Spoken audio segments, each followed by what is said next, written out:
Well, well, well, well, well. Welcome, welcome, welcome, one and all, on this here Spick and Span Monday.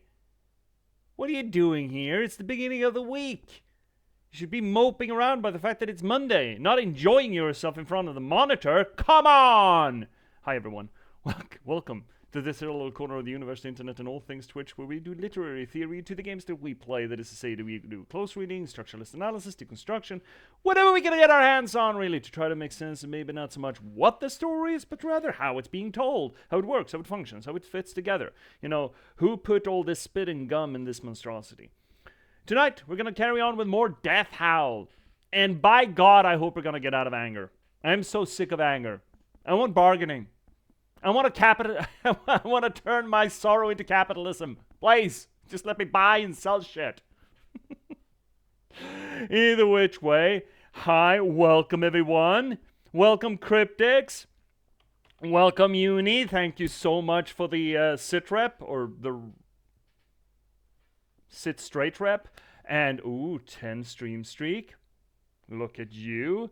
Also, hi MBC, I saw you there. Hi buddy, how are you doing? Haven't heard from you in a while. How are you, bud? And also, we have a shouty out here for our fellow turnip, who I just about to type ominous turnip. Thought about changing your name, bud. And I also saw the new turnip modes. The new turnip emotes. Let's go, they're fucking popping. Oof, God, it's gonna be a sticky one today again. Eesh, it's not that warm, it's just my apartment is about to start collecting the heat, and I can just feel it. And for some god-awful reason, I keep making tea. Why do I do this? Why do I do this to myself? I mean, Judith calls for it, so, you know, what's a man to do?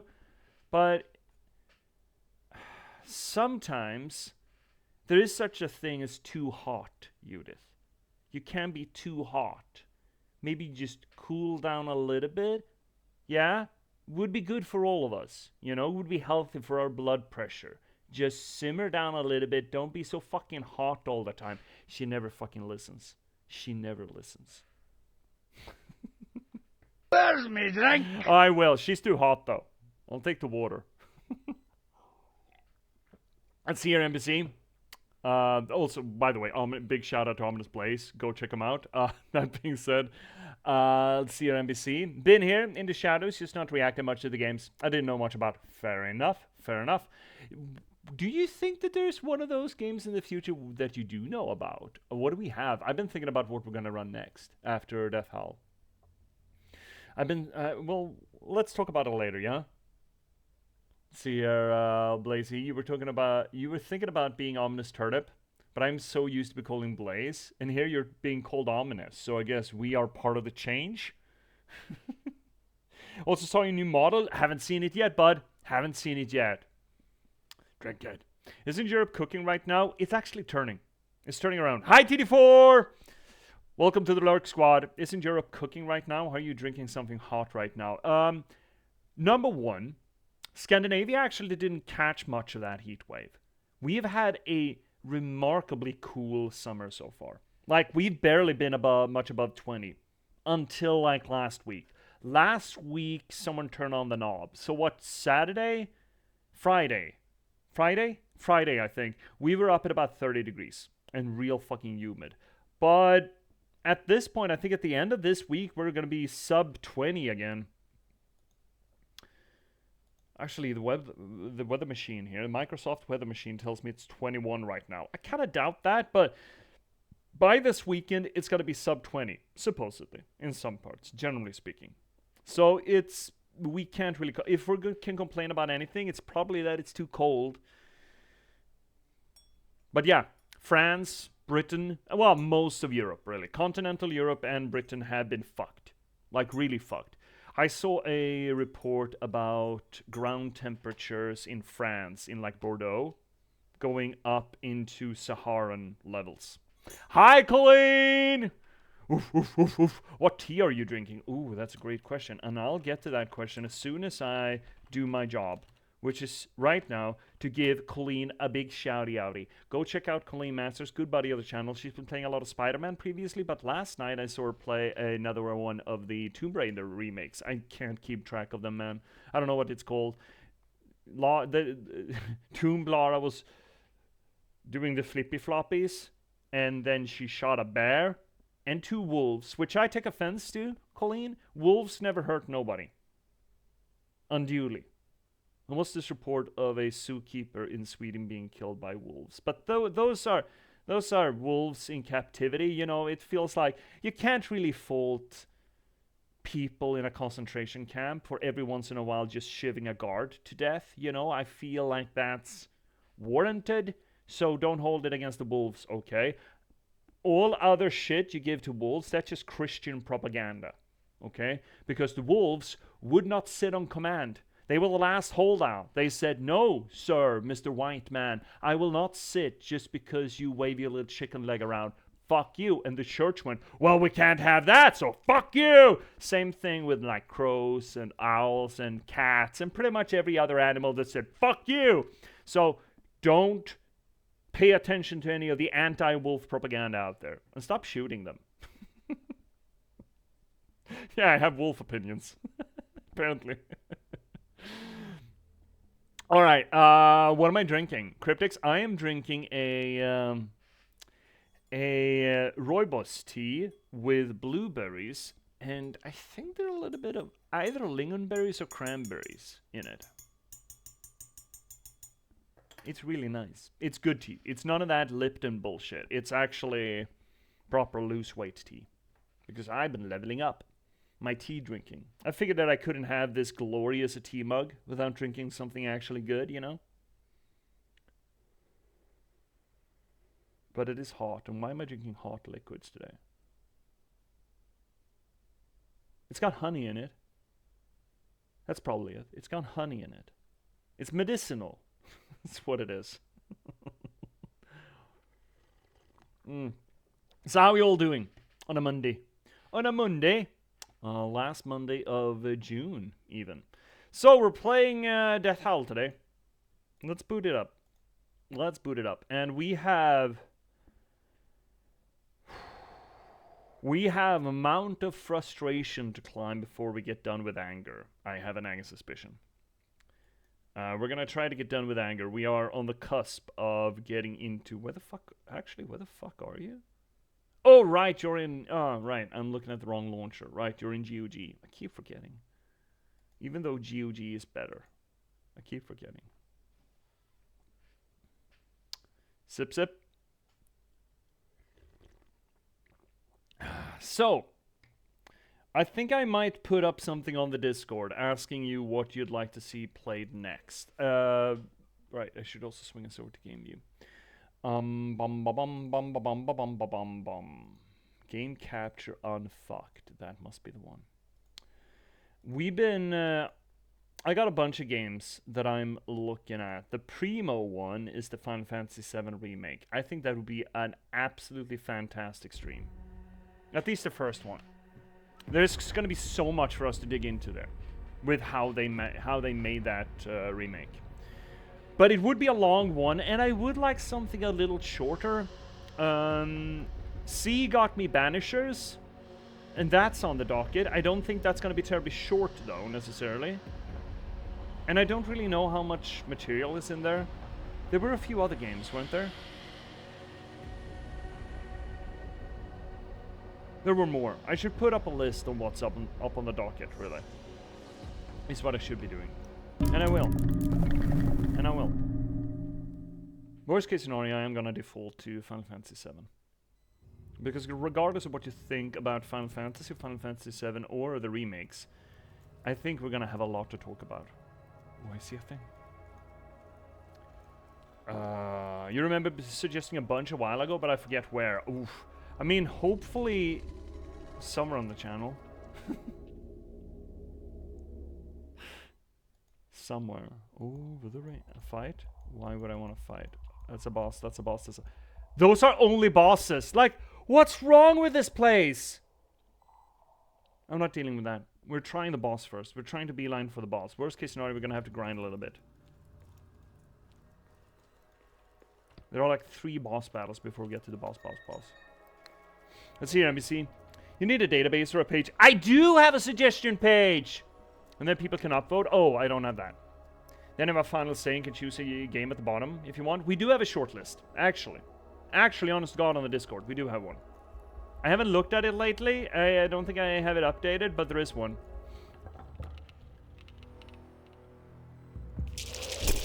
Be a man, face them head on. What, the enemies? Weeping Tusk, that's just a normal boy. Elder, so that's the boss. This fight seems fine. What do we have? I think we're gonna remove that. Ooh, that's a good first. Let's go with that. Squibbity Scooby. Smack that booty. I mean, we could just kill it. Let's just kill it. I listen to Discord channel, easily gets pushed away. It's pinned. It's pinned.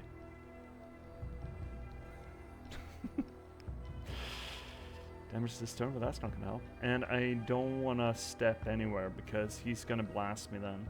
And I don't want him to blast me. Oh shit, it does that. Right. I do that nowadays. Nice. Excellent. Why are those squares red? Alright, you do that. Fuck you. 5 down? Oh, that's bad. Alright. Sneak first and get here. Let me go check it out and judge. Yeah. And there are things that I have on the list that aren't there, I think. I haven't been keeping it up to date, which is my bad, really. Of course it's my bad. Who's else bad would it be? We might be nice on this fucko. Do we want to get past them and get to the conch instead? I think we actually do want that.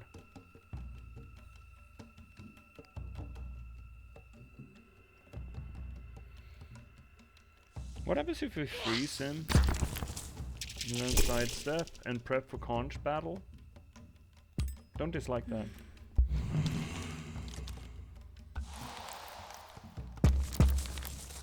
But that's exciting. Who does that? What is that? There we have him. A little nibble. Ice crystal. It's just an ice crystal. It's fine. Okay, do we have any firsts here? No, we do not. Fortunately, we also... Well, that generates a little bit of armor, I suppose. Okay. So step up. Yes.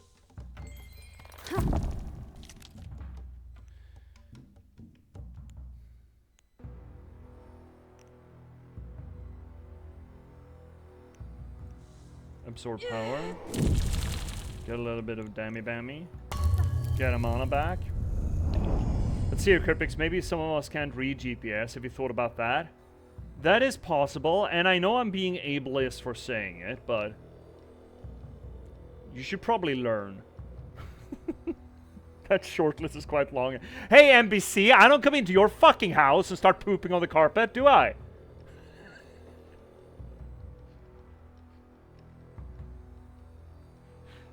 You update every time a game is suggested? No, I haven't really as much. I should have, but I haven't as much as I should. After the break, let's take a look at it, yeah? It's like an actual honest-to-God look at it. I'm sure we can clear it out a little bit. We can clean it, we can fix it, we can trim it, we can bip it, we can bop it. That coward moved away. Right, what do we have? Nothing great. So we're gonna step up. Steadfast? Yes. And light a fire? Yes. Yes, and yes. Okay, TD4, can you explain what I'm seeing? What you're seeing? What you're seeing, not what I'm seeing. What you're seeing. Yes, I can. So what are you seeing? Okay.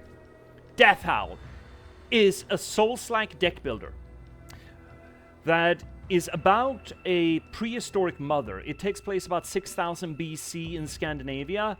A hunter-gatherer mother has lost her son, Olvi. We're playing as her. It starts with a cinematic of her killing 2 deer elk, horned beasties. One small and one tall. She takes their horns but leaves everything else and gives them to the spirit world by setting them afloat in a lake. She fixes the tiny horns on her dead son and lays him to rest, while she grafts the bigger horns to her back, linking her and her son to the two beasts she just sacrificed. And then she gets into the spirit world to tear her son back. It's essentially the Orpheus myth, the Katabasis. She descends into the land of the dead to bring back her son. She is being taunted by something that the world has started calling sorg, which is the Scandinavian, or at least the Swedish for grief or sorrow. She goes through 4 different biomes, each of them associated, I think, with the 5 stages of grief. Now, where was the 5th stage if there's 4 biomes? Well, there's a mountain in the middle where we're supposed to end up as sort of a final confrontation, which fits with acceptance. So we have a forest that is supposed to be keyed towards denial. We have this tundra, which is supposed to be, well, tundra, the frozen landscape, that's supposed to be keyed towards anger. We have a swamp that's bargaining. We have a wasteland that's depression. All of those have specific decks. You build the decks by picking up sticks and rocks and mushrooms and stuff and killing things and grabbing their stuff, like horns and shells and shit. Through those and through experience in the land, you slowly build up your deck that is associated with each of these biomes. The decks themselves are also keyed, I think, sort of thematically to not just a region, but to that passage of grief, the whole 5 stages of grief thing. I think. We are now right at the cusp of trying to get past anger, the technically second biome, even though we've done 3, because we kind of short-circuited and went straight to depression before we did denial, which is weird, but, you know, don't judge us. And this deck is all about holding your ground and just fucking taking it, because you're a fucking woman of the world. It is really cool. Everything in this game is sort of, it just fits. It's one of those games where every single element of it works with the rest of it, kinda. You know, it's just, it fits together beautifully in a way that's really fucking rare. The graphics fit in, the mechanics fit in, with the story fits in, the cosmology fits in, everything just gels, or most of it, and I love it. It's really great. What do you mean? NBC comes in and says, you came to my place last week to complain my kitchen counter were too low. Oh shit. Alright, what are we doing? We are, that's a good question. Well, I mean, I guess we're kindling. And then, can we do a little bit of a bonk first? Just a smidge of a bonk? Because if we just do this, he takes no damage. And that's fucking silly, isn't it? Also, he's gonna blast us next turn, which I don't like. Fuck. What am I doing? Fuck, we should have moved there instead. We should have put up the fire here. Fuck, we host ourselves. We host ourselves today. At least it's gonna take 1 damage when I do that. There we go. Alright, we splat that as well. Well, the conch is not gonna hurt us that much. That's nice. I think the rock will blast us, though. No, oh yeah. Oh, fucking black, fucking hate that. Ugh, we kind of fucked this. We're just getting kindling? Oh, actually, let's see if we have a first. Okay, no, we don't. Okay, so kindle. Get rid of this shit. Not actually, that gives us big bonk. But we don't have...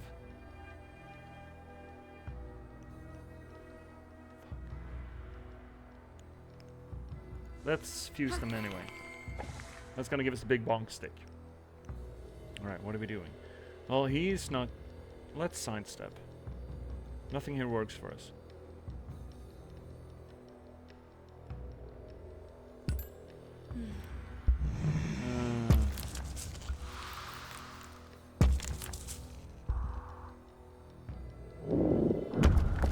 That's fine, don't care. Conch is gonna come and nibble. We're taking more damage than we really should have to. Okay, we have something to pop him open, which is great. Do we have something that we can nug him with as well? Would be nice. We don't. Could we get something? 2 cards? Yes, we can. Oh, good. Good stuff. Good stuff. So we kill him. Smack dab. Next damage you take is ignored. Oh, nice. Good for you. Step up. Throw Ember. 5 damage. Kill. Got him. Not a great fight, but oh well.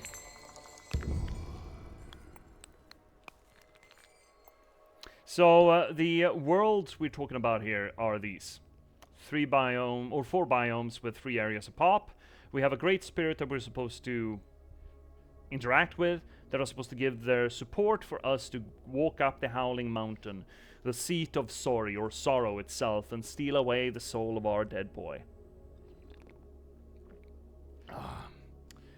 The plains and the forest went fine. This place is hecking me up a little bit. I'm not gelling with the deck. The deck is hard, okay. It's very hard. And here are the decks. We need what? 12 more cards to get new options for us. That's what... Oh shit, I'm in the wrong corner again. There's no good corner in this game. There we go. So this, 44 out of 56 material counter. We need that many materials, 56 stuff, things we picked up to get new cards, a new card generation. That's gonna give us options to make cards, and then we build them with the stuff we pick up. It's a great little game. I haven't played a good deck builder since Inscription. Never actually played that. I watched it, seen a bunch of it. I like this as a deck builder. I don't like this deck. It's not my jam, really. But it's a cool game. These jellyfish will kill us in 1 hit if they get to us. So let's not let them get to us, which we can fix. Let's upgrade that, and then just Savage Hook to get a little more on them. There we have him. Great. And that jellyfish is gonna start coming over. Oh shit, there are frozen boys as well. Elder Bleakbone, that would be bad. Elder Frostgrowl, that would be bad too. Why is everything so bad? Oh, we can't get to him? Oh, that's very bad. That is tremendously bad. And this is also bad. You know what? However, we can make Bonk Rock. I like Bonk Rock. Club of Heavy Burden. Baby Burden. Very baby burden. I think we just need to do damage. Right, we can do this twice. Yeah, give me that back. Step, step. Because we can't get to this guy in 1 turn. So I don't want to get to him at all. Because if he touches us, we're dead. That's what the jellyfish do. Unfortunately, one of these boys is going to be able to get to us. Alright, 1. Oh, he's got 10 health. That's a lot. Oh, we could Frozen Spear him. That means he can't move, which is great for this turn, though. What do you watch out of curiosity? What, like TV series or movies or what? What am I currently watching? I'm currently finally watching Scrubs. Finally. I'm actually a little bit in between series. I would love to get a chance to revisit The Terror. I understand that The Terror came out with a season 3. And I'd love to get to watch that, but I don't know where to. Look, the state of streaming is fucking worse than cable TV, so there's never been a better case for piracy. Unfortunately, I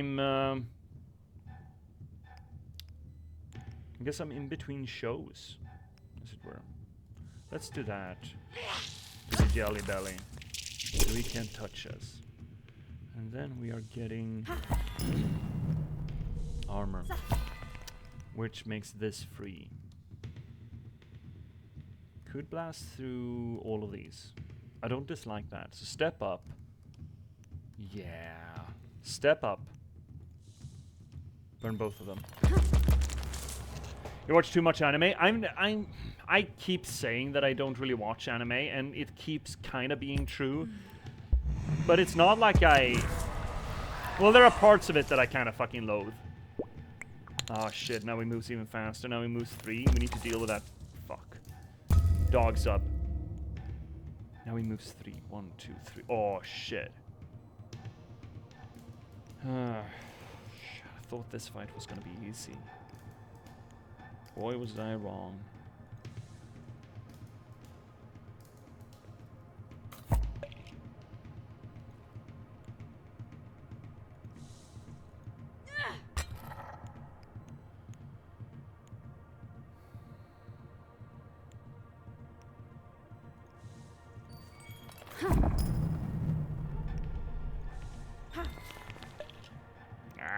Oh, we can get big armor, but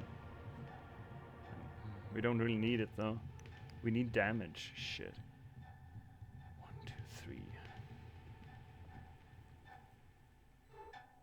I don't think we're gonna accomplish anything by stepping aside. Let's just take it. He's gonna give us a stinky card though. What does one loathe? Ah, it's the male gazing. It's the I dislike, strongly dislike what anime, how anime deals with, I mean, girls. The male gaze thing is fucking atrocious. And some shows are worse at it than others, for sure. There are shows that I really like. I am deeply like Komi Can't Communicate. Unfortunately, probably never going to be a season 2 of that. But it's just fucking atrocious most of the time. You hate fan service? Well, the weird kind, yeah. Yeah, it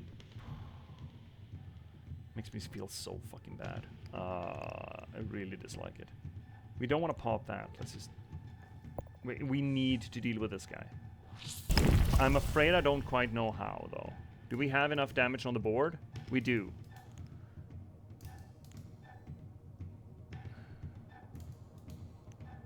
But not much else. But we do Dodo. Actually.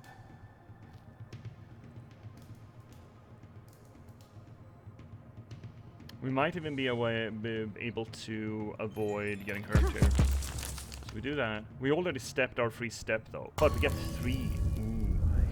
Good stuff. Okay, so we frozen spear the dog. Fuck you, dog. We step up. You're gonna die from the... I think. Let's pop that. Please die from this. Thank fuck. Woo-wee! I think we can kill the dog. I mean, it's got like 3 health, right? 4 health. It's fine. You're almost done with One Piece. That... Ooh, club. Bonk. Almost done with One Piece. That is a funny statement. I never got into One Piece. I never really watched any of those, you know, the big shows. I do like some of the old stuff. I still haven't seen Akira or Ghost in the Shell, and I really wish I could. I do like Evangelion, though, despite it being weird. Or because it being weird. Either which way, I like it. Otherwise, anime that I really enjoy. It's tough ask, actually. What do we have? We have Special Tusky, we have Piss Poor Tusky, and we have regular Jellyfish.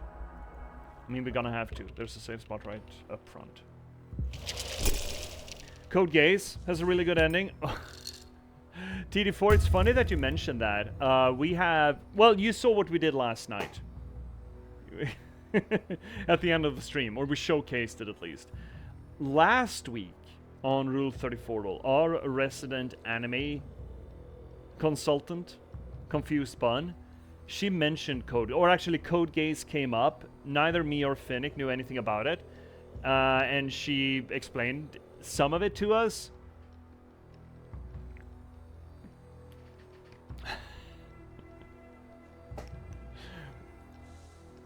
Well, let's just say that we did not immediately think it was gonna go the way that she said that it went. Alright, what do? We spear you and step back, I think. Spear you, hook you, and step back, even. Yeah, I like that. Spear you so you can't go. You can't follow us. And then we hope just to get that little bit of extra damage. And then we step. And then we kind of hope for the AoE and hope that they line up real neat. How did one explain? Oh, essentially just, you know, what the guy did in the first date, or when he first got his powers, and we like... Turned out that wasn't it. It was the other thing. They did the other thing. It's a damn shame that I didn't hold my spot, because a demolish there would be fucking sick.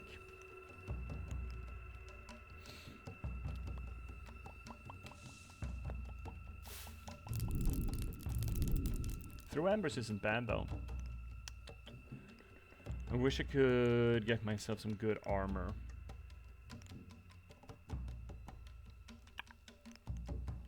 This is gonna hurt. I don't think we'll be winning this, boys.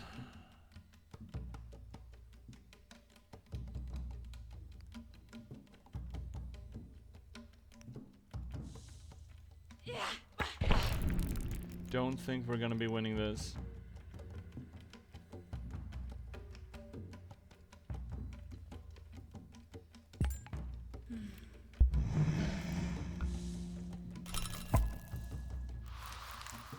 Well, maybe. Oh, you fucking cocksucker. You absolute sucker of cocks. Did you see what you just did? Now we fucking get it. You absolute horseshoe nupty. I say Katabasis Original Sin is a good watch. It's only 6 episodes. Huh. Okay, I mean, Full Metal Alchemist Brotherhood. I watched that and I really like that. It's really good. You know what? I want to restart this fight. Let's reroll. I think I can do this better.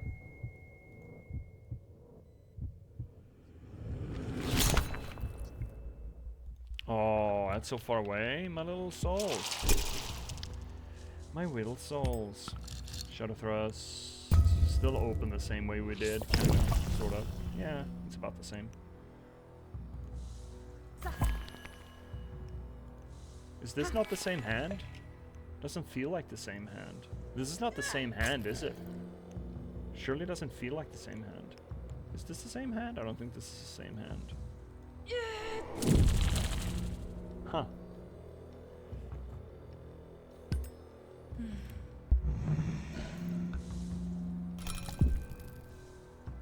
Yeah, I don't know. I don't have a good venue for watching anime. It's like Netflix. That didn't do as much damage as I thought you would. Couldn't you have picked up that thing? Lazy. Oh, this. We don't have. Oh, fuck. Shit.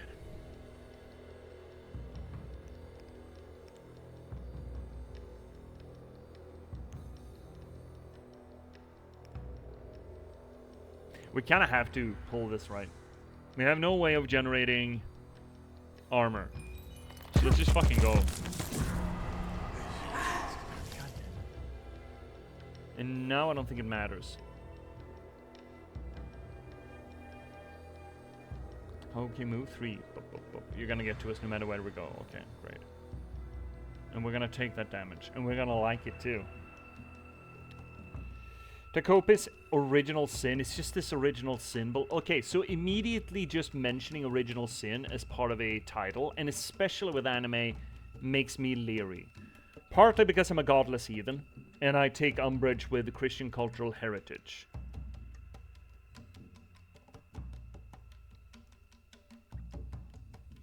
But that's just a title, and I probably shouldn't judge it specifically with anime titling in mind. Probably shouldn't judge it on that basis. Probably. It's about an alien named Takopi who tries to bring happiness down to Earth and finds a broken girl and will do anything to make her happy. It makes one cry and was nominated for Crunchyroll Anime of the Year, but lost to My Hero Academia. I'm assuming. Another one I haven't seen. Well, that does sound kind of interesting, I will admit. Yeah, that's fine. I'm gonna have to take it. We have a save spot just after this. It's fine. Unfortunately, he has retaliate. That's scary. Do we want to run past them?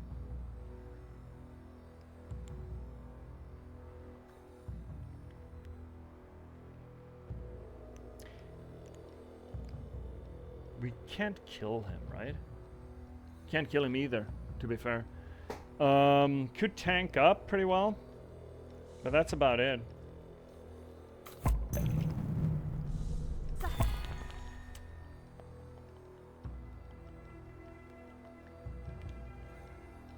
You still just move one, right? Yeah, you do.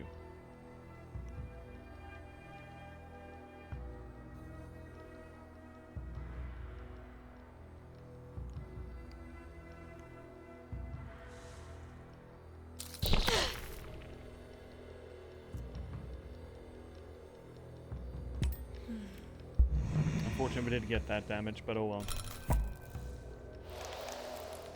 Yeah, I do like myself some darkness in my stories. I mean, I'm a big Abercrombie fan, go figure. Now he moves 2, but he is damaged, so we will probably be able to get him. Maybe. Demolish? These aren't great, are they?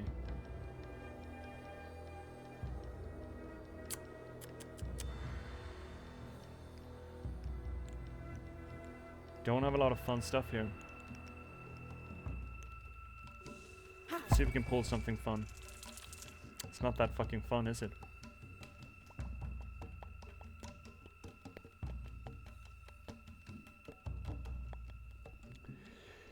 So your top 5 in no particular order: One Piece, JoJo's, FMA Brotherhood, that makes it difficult to read. Mob Psycho 100, I'm assuming there's one title there. You know, you're reminding me of someone else here in chat that doesn't jive with commas. I would recommend him, especially when enumerating things. I don't get One Piece. I don't see it. But then again, I haven't watched it. But I will not watch it because there's just too fucking much of it. I watched a few seasons of JoJo and I just couldn't. I just could not. Yeah, you did, TD4. You did. But this is not just about grammar. This is about, I mean, readability, I suppose. But I guess that's all grammar, to some point. There's stupid grammar, too. The trick is knowing when you should avoid grammar. Or ignore it, rather. Could be some fun stuff if you ignore grammar every once in a while. What are we doing? Are we janking him? Janking his chain? What kind of damage? I mean, can we get the spear in? Can we get the spear in well? We don't need the spear. We could just do a demolish. At least he uses spaces. This is true. Or do we pull him? Step, pull, and pull again. That's the cheapest way to get rid of this fucko. I think we're gonna do that. So we step. No! Pull. Actually, so long we stand next to him, we don't need to care. We do the thing. Do the thing, Julie. How many? Not enough.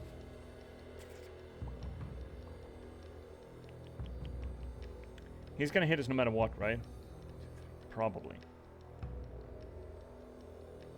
But I kind of want to stand next to this thing so I can get it. Next turn. Okay, let's do this. Light a fire.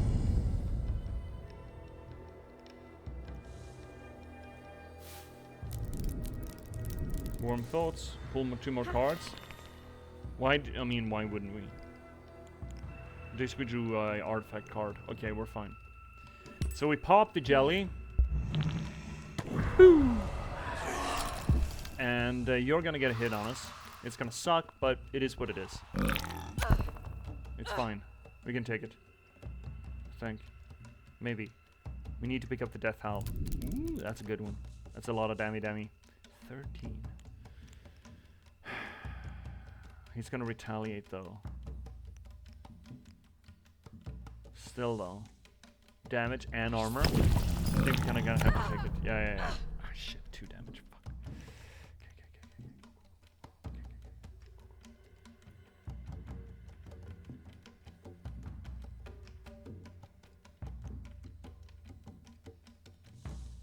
Okay.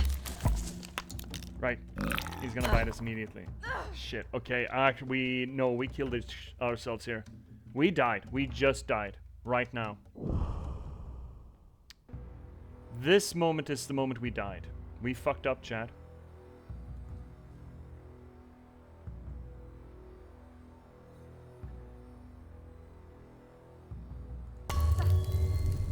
He is weak.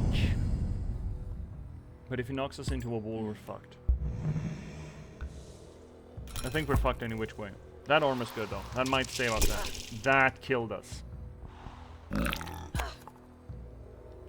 We're alive. We need to kill him this turn. Can we kill him this turn? He's got 8 damage. Maybe.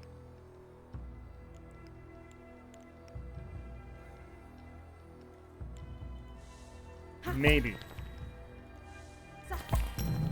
Yes! Yes! Yes!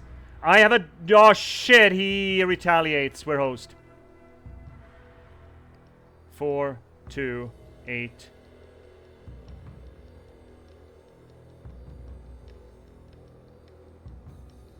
No, we can do this. We can do this. We can do this. It is gonna be real fucking close. Like, so fucking close. It is. It is. It is so close. Don't die to winter. Fuck yes, we did it. 1 health. 1 health and a dream, baby. Let's go. You're assuming I haven't seen Mob Psycho 100? I have not. I have not. Again, I'm not a proficient Animus, man. Let's take a look at our cards. What do we get? Waves of Frost, 2 damage. If we're still, it just happens again. That seems hot. That seems really hot. So we just 2 damage. If we just stand still, it just does it a second time. If we kill, we get the card back. That's cool. 3 damage to random enemy. Okay, just Icicle to head. Great. Clear Mind. All cards in hand cost 1 less this turn. It costs 3 though. Warmth. Upgrade the damage of all adjacent cards. When we draw it, we get another card. That's an interesting passive. This one seems just fucking good. We're lacking damage cards. What do we dump? We got stuff to dump. We have such stuff to dump. Let me find one to dump. There we go. But there's a worse one. There's a one where we play even less. I thought. I was incorrect. There we go.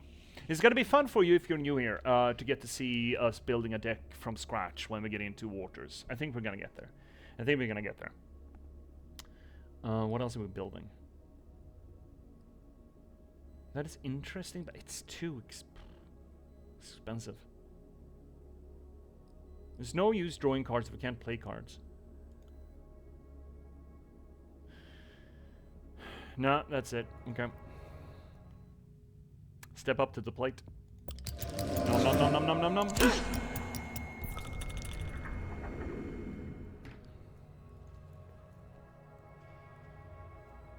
Yeah, I don't know. My big problem with anime is probably some of the sentiments of the culture that spawned it. You know, I've heard from a person who actually knows anime, out of somewhere in Load and Ready Run, I believe. It's probably Beach. Who, no, it's not. No, it's Alex. I think it's Alex Stacy who said it. That anime suffers from being a second-generation medium. That's not what he said. What he said was the explanation of it, and that I really liked. That back in the 80s and 90s, there was a lot of great storytellers involved in anime production in Japan.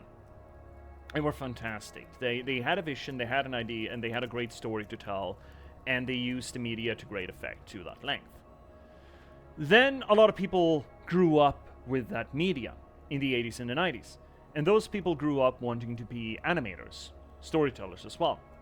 Problem is, though, that they fell in love with the tropes put in place by the the first generation of anime creators.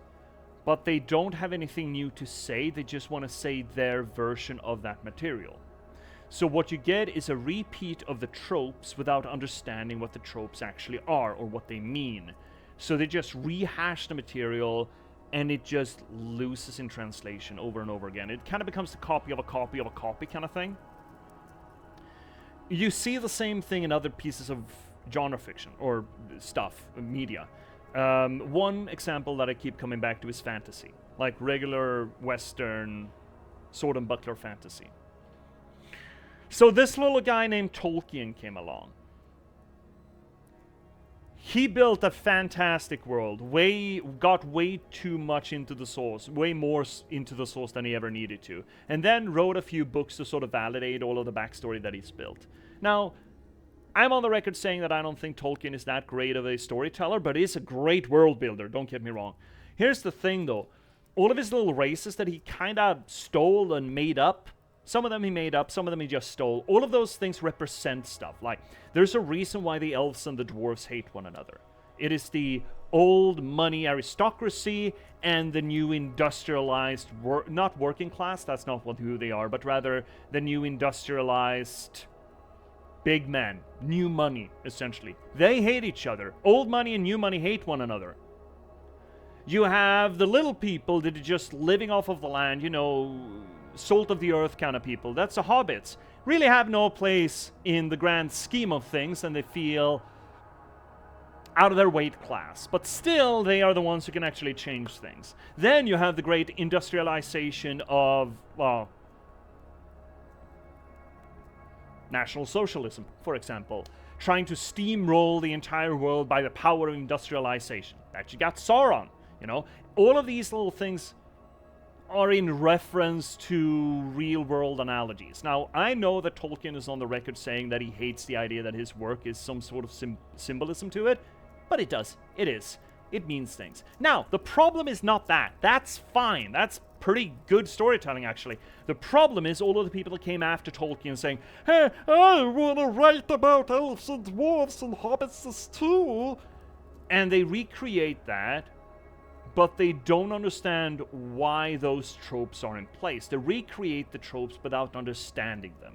So we're left with this sort of racial bigotry across the board that we do not understand why it came about. It's just supposed to be there. Elves and dwarves are supposed to hate one another. Why? I don't know. I guess we just like to propose racism wherever we go. Like, it's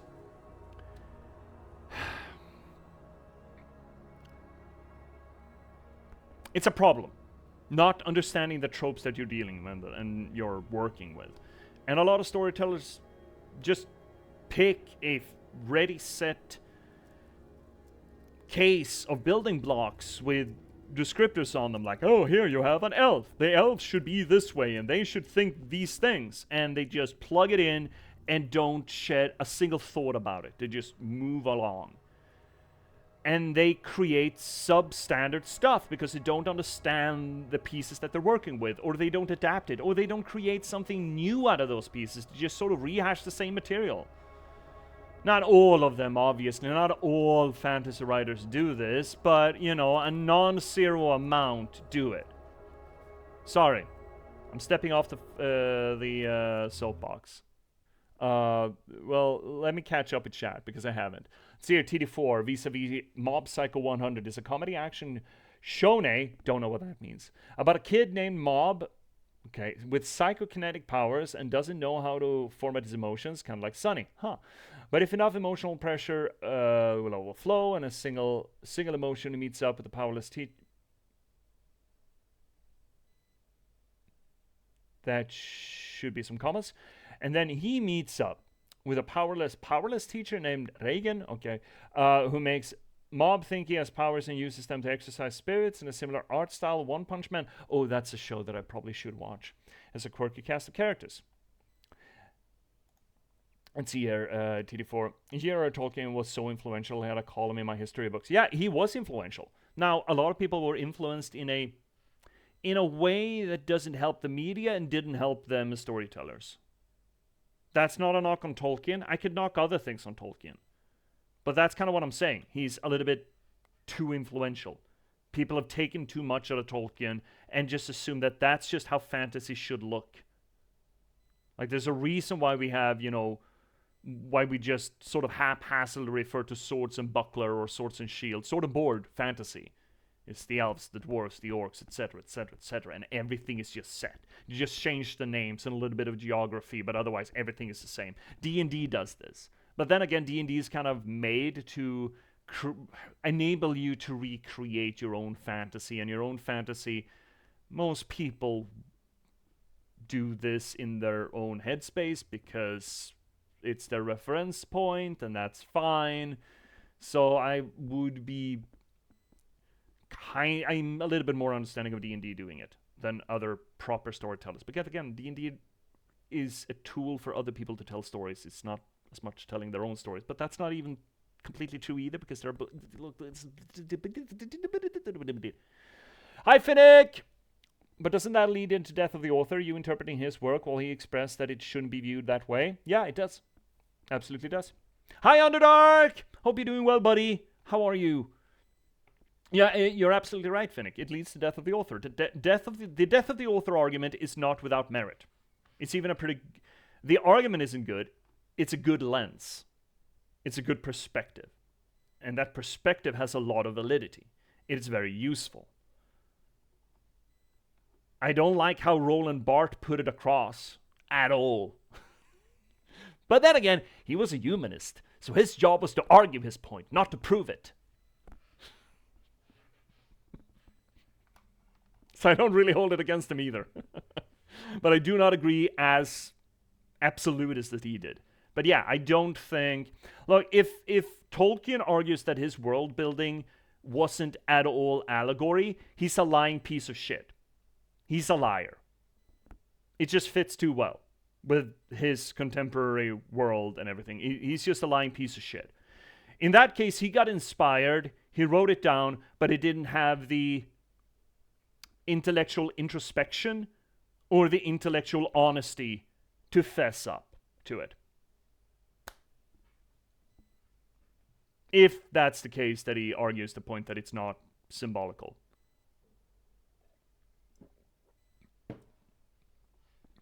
Because a creator is not the ultimate authority on their own work. I mean, at some point they are. Like, I think I'm a pretty good authority on my work, but hopefully in years to come, I won't be, because other people will have read it enough and analyzed it enough and talked enough about it. I mean, knock on wood and crosses and everything, that they're gonna know it better than me. That's just the name of the game. It's just the way it is. We got an ad break to come up before we get into this boss, because we're right on the cusp of the final boss of the Anger area, which is great. Love that for us. So let's do that. You'd probably hate me in a D&D campaign. Why? You know what? Answer that question while we're on break. Because the ad is coming up. And I do want to refill my water glass. So,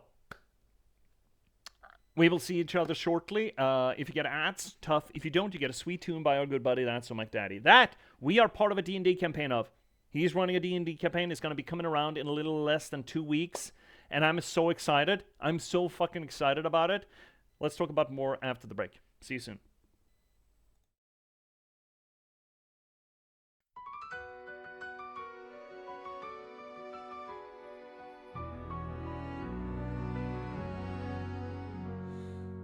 Welcome, viewers, take a seat. You never know who you'll meet. Stay a bit and have a read. Let J.P.S take the lead. Whether it's my books or one of my poems or games and story, you've come for glory. Let us dissect this plot. Let us discuss the protagonist. And if we can't cope with it, skida blåskåp it. And don't hold your breath, I'm just an organism. Let's talk postmodernism. Lindberg will be heard. Please don't make me set down my tea. Don't make me sing, please. I'll read you a poem, excerpt or 3. Twitch and Verant, ride with me.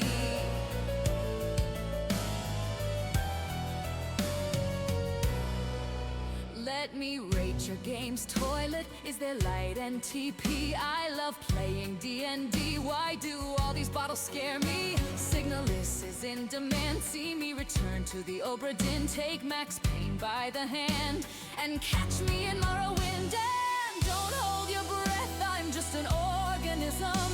Let's talk postmodernism. Modernism. Lindbergh will be heard. Please don't make me set down my tea. Don't make me sing, please. I'll read you a poem, an excerpt or three. This is the break song just for me.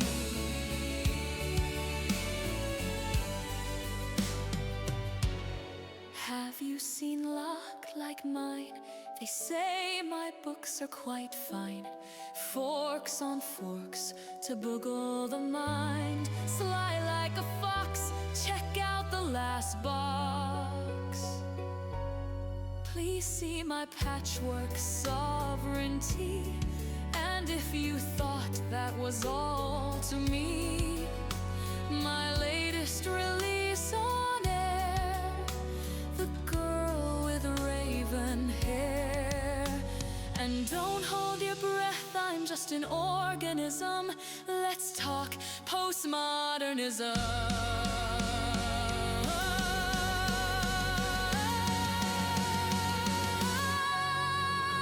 Lindbergh will be heard. Don't make me set down my tea. Don't make me sing, please. I'll read you a poem, an excerpt or three. The end of the break for me.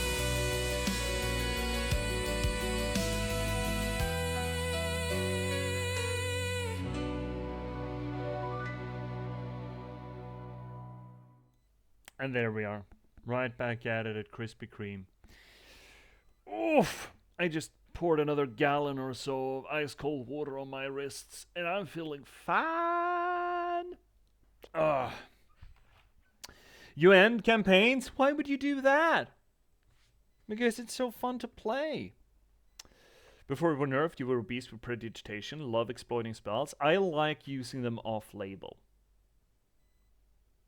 Like, thinking of ways to sort of circumvent shit. That I enjoy tremendously. I have told the story of getting past a golem fight by first disguising self as the owner of the golem and then just enhancing a disguise roll to convince them that I was the owner, telling the golem to stand down. Golem goes, sure. Or that fight with the golem in the campaign that Mac runs. Or a sludge golem just manifested once I laid hands on a spellbook. I'm like, stop!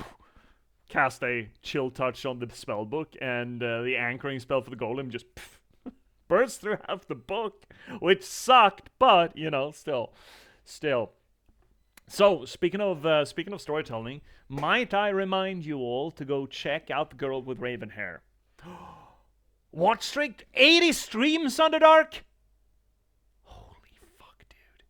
80 streams? 80 streams. I mean, it's no C with 105. Speaking of Z. Either which way, do please check out The Girl with Raven Hair, the latest book out of me. Well, the latest book published out of me. It is a bit of a subversion of the old-fashioned adventure trope, and I think you're going to like it. It's all set in a post-apocalyptic Nordic folklore verse, which I'm really happy about. I can read you the excerpt at the back with the blurb. Life can be hard for a human. Sometimes they're hunted and hounded through ruins and woods for food or sport, their capacity for humanity so eroded that everything starts to look like hostility, and sometimes a girl never chose anything that ended up choosing her.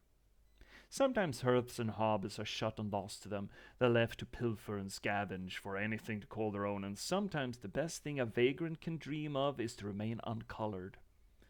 Sometimes past and present leave them behind, their sense of self seep through their fingers, and all a ruin of a human can do to try and scratch back some semblance of identity is to hitch their hopes on folk who would rather not have anything to do with them at all.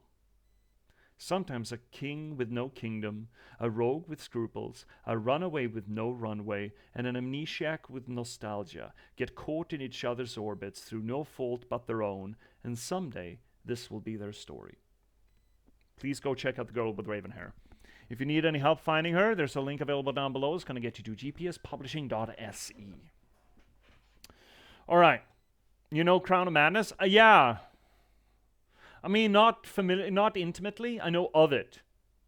It's kind of mind control kind of thing, I believe. All right, are you ready for it? Are you ready for the boss? I'm ready for the boss. Am I ready for the boss? That's a good question. Next question. I'm ready for the boss. Let's go. Well, who's there? The smallest change could have saved him. That's anger talking. I gesture a word, a choice you refused to make. That's anger. I'm here to save him now. I still have time. Perhaps if you please the spirits. A sacrifice, perhaps. A brother for a son. So if we kill our brother, who was one of the people who caused the hunting accident where our son died, maybe our son could come back. That's anger talking. That's rage. If I kill you, maybe my son will come back. I mean, it's absolutely insane, but kill someone else. Specifically the person who is responsible for this. I wouldn't. Sacrifice is a part of life. If only you had shot the stag. Instead, you let your son run with him. Oh, fuck. Okay. Heck. No, okay. So what? Our son was just gallivanting around in the woods with a stag during hunting season? Sounds like a great way to die. Was he wearing his high-vis vest or anything? He needed his father too. The stag? Wait, he needed his father too?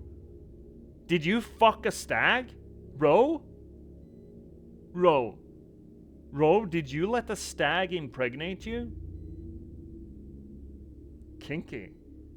Shit, they must have done things different 6000 BC. Whew. If only you had been there. Held him tighter. Be silent, spirit. Reveal yourself. Why did you let him go? Enough! Oh shit, big whale. Oh, biggest whale is... Oh, that's not a whale. Tradontos. Hey, what did it say? What did it say? Hey, chat, help. I just looked at the name. Help. I looked at him. What was the subtitle? Tradontos. Is that a pun too? Can someone help me figure out the pun? Tradontos. Don't? Tradontos. Tradontos? Spirit of a piercing winds. Okay, thank you, Finnick. I would argue that kind of fits with anger could do. I mean, piercing winds filled with sleet and hail, as we've been saying. Yeah. Tradontos. Can someone help me figure that out?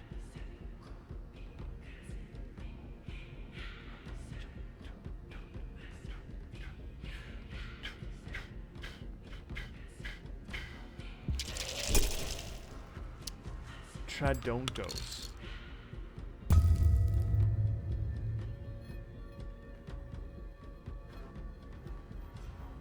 Claw. Ew, retaliate. Tough skin. Gain block each turn. Come on, no. Oh, it doesn't retain it at least. Oh, thank fuck. Okay. Oh, we got that. Nice. I'm not gonna kill anything. Shadow thrust. Step. Shadow thrust. It retaliates. Fuck. At least we get armor though. For 3? It's kinda stinky. Oh, it's melee? Fuck. Well, our hand sucks.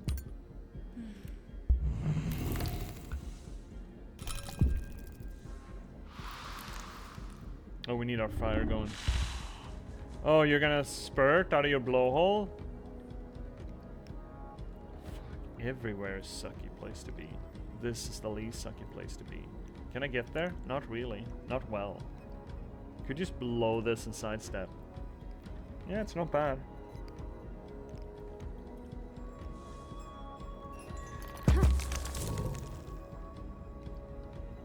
Wait, I can't... Oh shit, well, let's step here then.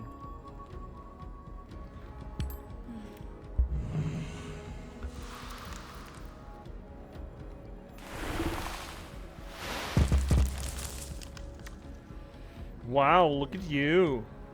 Oh, light fire. We should probably do that, shouldn't we? Yeah, we should. This fight is gonna be longer than Embers.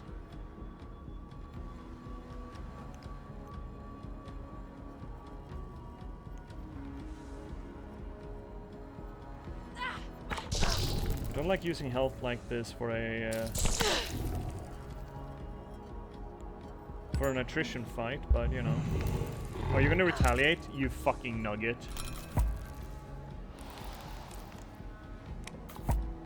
Trasadon. Trasad. Wait. Wait, let's see here, Finnick. It references the medicine Trazodone, which is used against depression. Trazodone. And his name was Trazodone?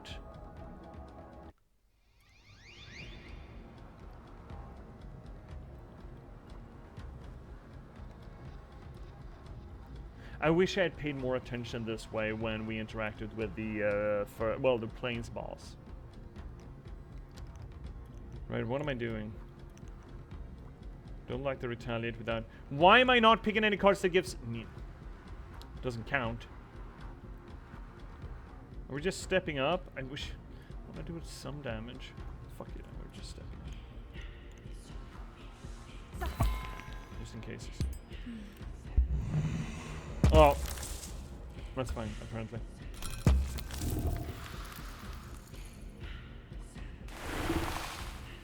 Where did you get that? Did you get that out of what, the wiki, or no. Keep it burning. Okay, we could step up and do this thing. That's something at least. I'm not gonna kill anything. Make him weaker.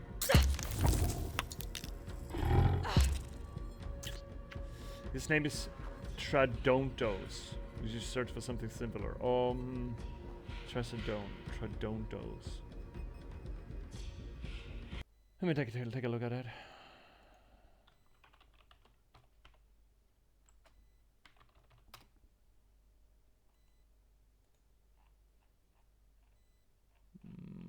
The wiki says absolutely nothing.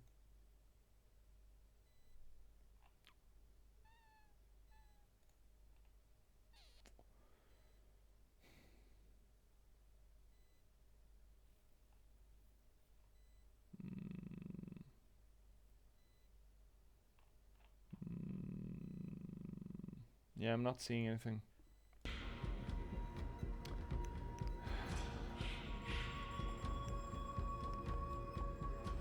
I mean, we could nug him for 1, I suppose. Or just step away. Get close to the fire.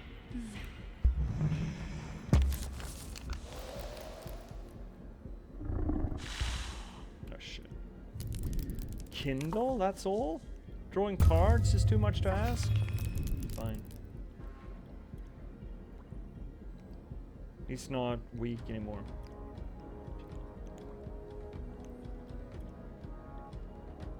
Good step there, pull.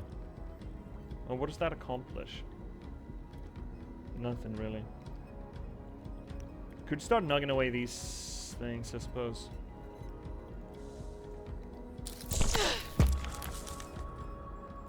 Wait, did that hurt us? They do it? No, shouldn't have. Okay, let's just pop more more armor then, at least to fill this thing. Oh, you should have blown the other way, you dumb fuck.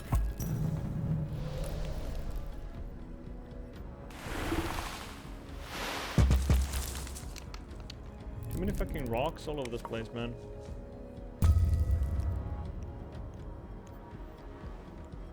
Well, we're making the club, I think. That's the best manufacturing we can do.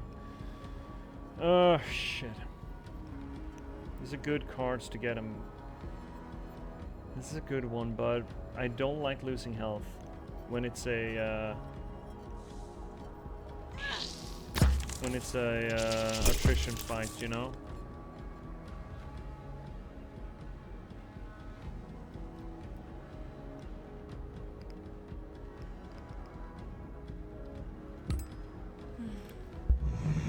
You're picking the wrong directions, bud. Will that kill the fire, you think? It might. Just 3 damage, that fucking sucks.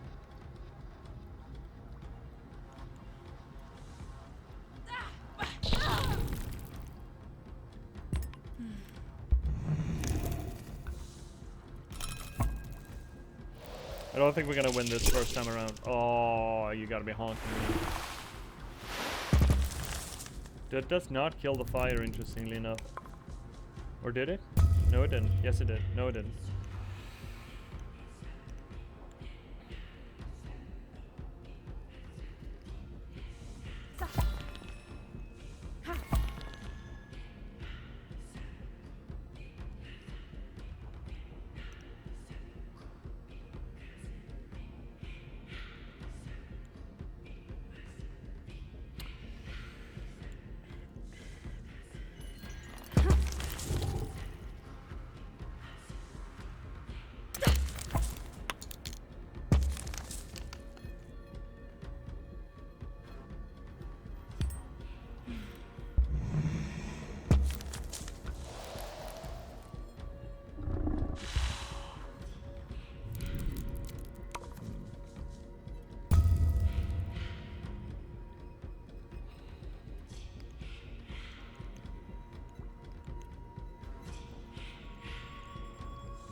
Oh shit. Oh, he's gonna stab. Sounds delightful. Please don't AoE stab. Well, more than you're already gonna. Great. Dude, your schnoz is in the ice, bud. Good pig for the good bonk. Oh, 2 cards too. That's nice. Love that. What do we get? What do we get? What do we get? Okay, so we can get some good armor going, and then we can get some really good damage here. Alright. So we pop this, get some armor going. And then we... do we do that again? I think we actually might. Bark skin. Mono. Look at this. We're gonna be doing so much fucking damage this turn. Look at this fucking thing. That's 7 damage.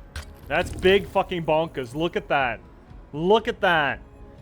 And then we draw some new cards. See what we get. Some good fucking dammy whammy. The goodest dammy whammy. That just does it twice. Oh, weak. I mean, kill him. We don't kill him because there's going to be a second stage to this. So let's just pump up our armor while we can, and then do this thing. Holy shit.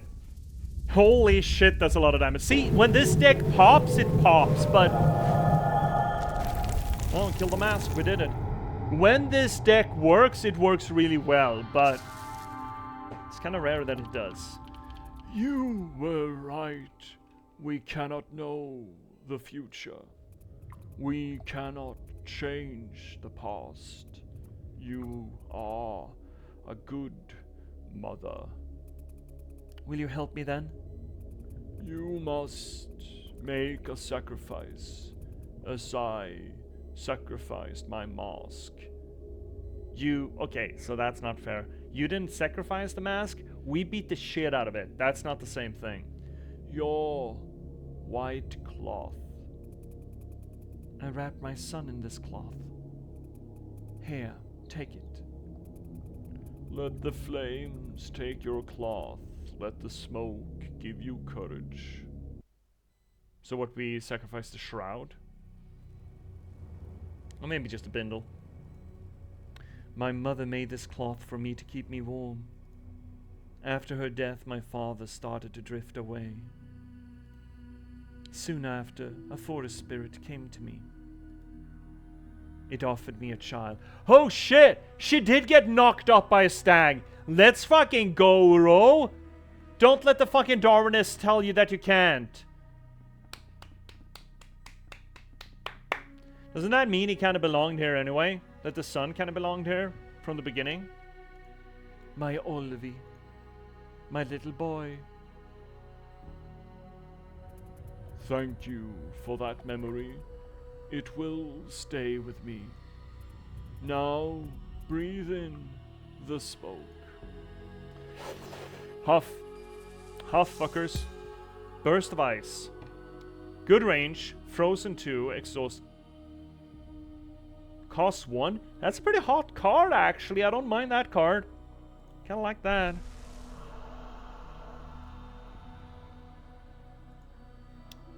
It can finally rest in these tranquil waters. We fucking did it! We're through anger. Woo, wee, wow, woo, ha ha, weebity wop, squibbly flooby, and all that, you know.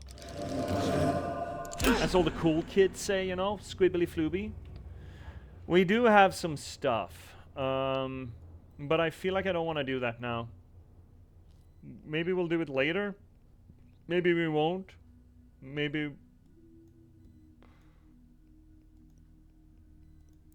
We have caves, right? We have this fucking cave. But I don't want to...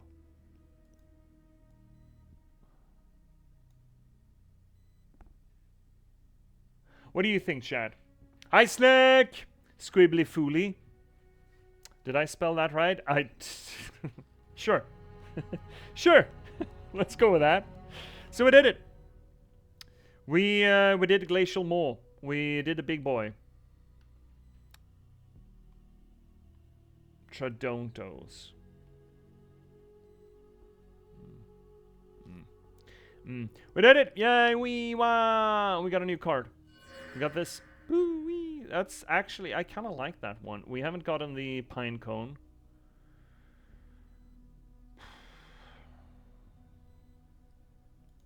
I hate just leaving that on the table.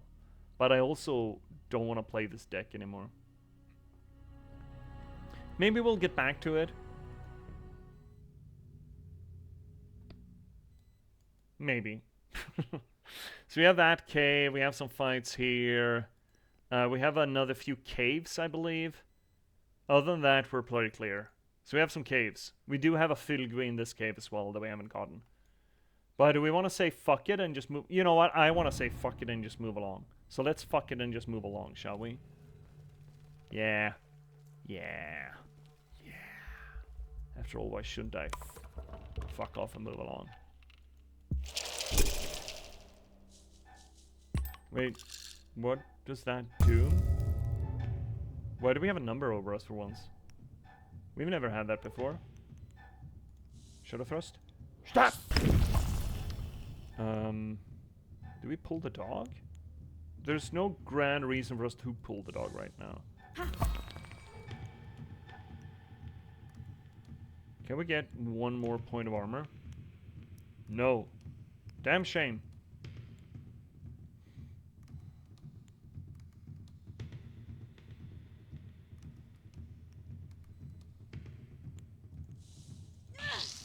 Let's see the frozen blob. What is that? Sweeping tusk? That's fine. Discard one card. Cost one less this turn. Draw a card. Cost one less. Well, I mean, I don't see anything that we could do. Do we just step away? Yeah, maybe we do that, actually. No damage on dog, but might be disinclined to walk up to us and cut us. Fuck you, dog. These cards suck so hard, man. Okay,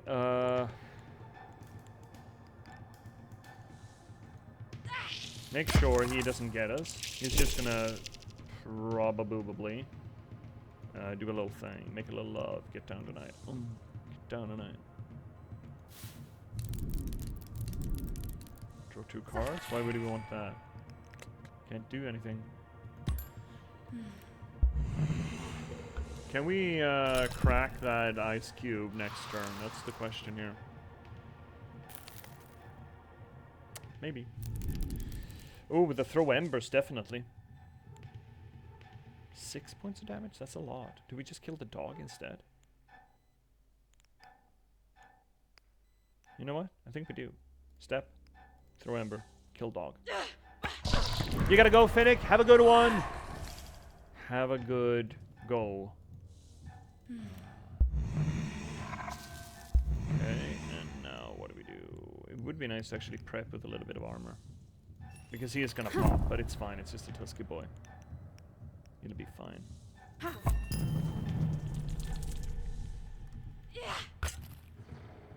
We don't have enough damage, right? Can we get 2? We can't. Okay, so we don't get enough damage. Alright, never mind then. We'll just take it.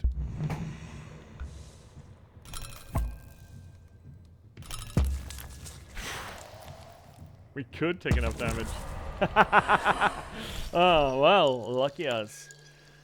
Alright. Moving along. Moving along. Okay, so let's check out how this game progresses when we just start an area. So we will be getting into dead roots, apparently. I just stepped incorrectly. So, next area, which hypothetically is bargaining. Dead roots. Realm of the Gloomy Waters. So we have stepped into another...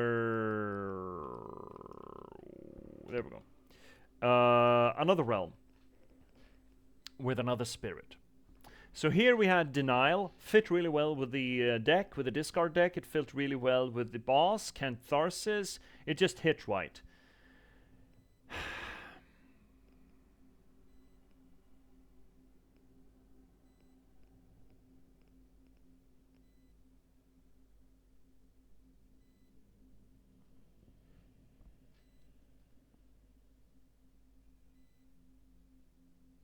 I am conflicted about the read.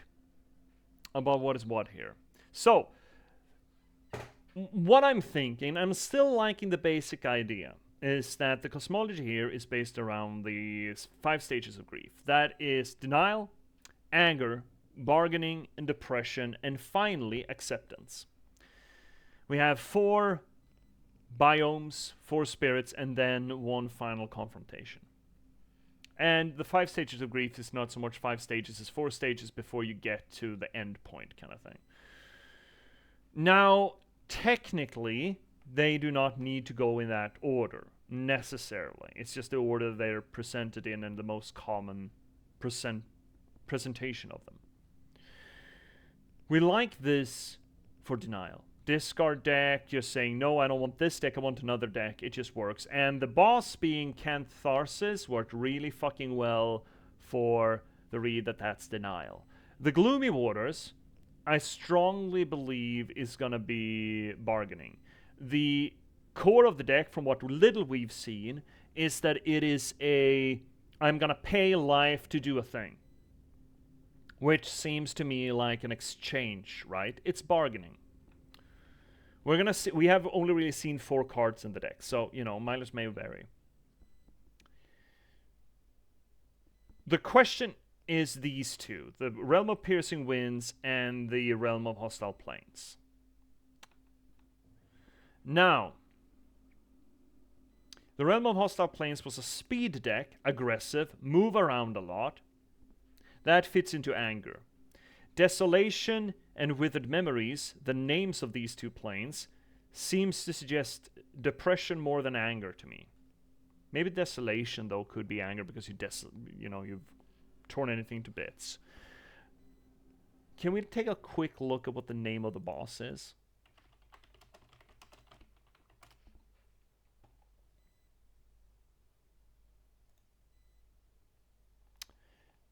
Boss. No, not the cards. I don't care about the cards. Fuck off. Fuck off. Boss. Can I just... Elder Spirits. There we go. No. Mini bosses. Bosses. Exorath. His name was Exorath. That to me sounds like Wrath. Right? I would have to look back at his... It does sound like Wrath. Fuck, right?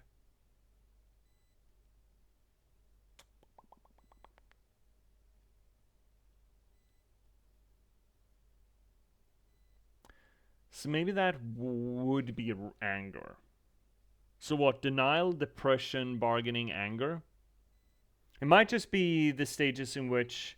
stages through which Ro has gone.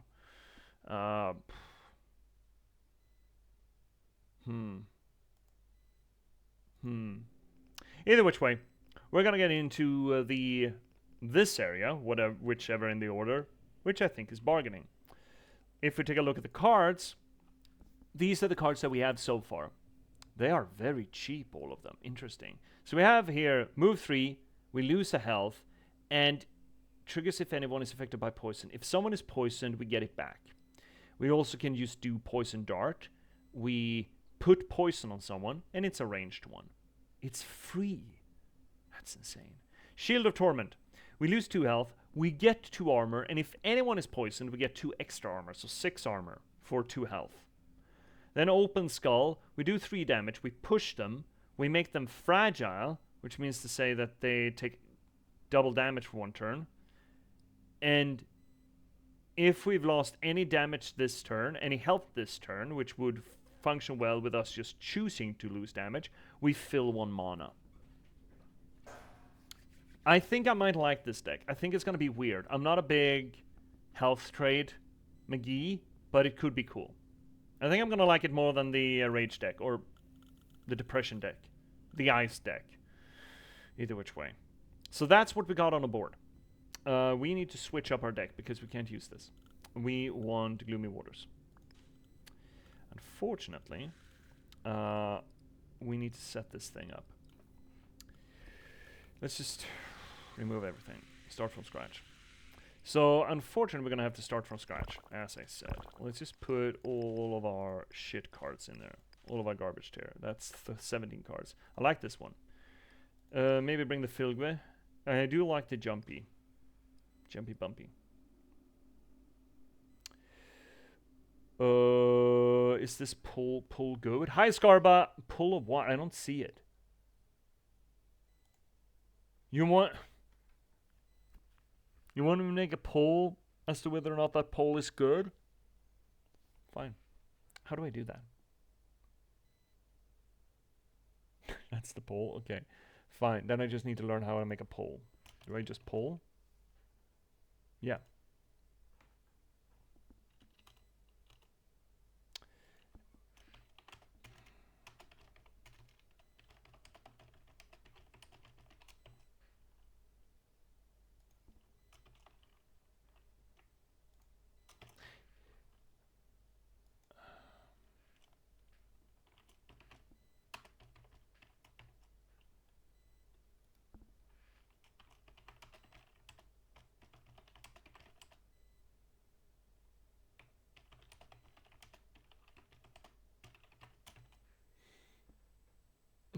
That's too long.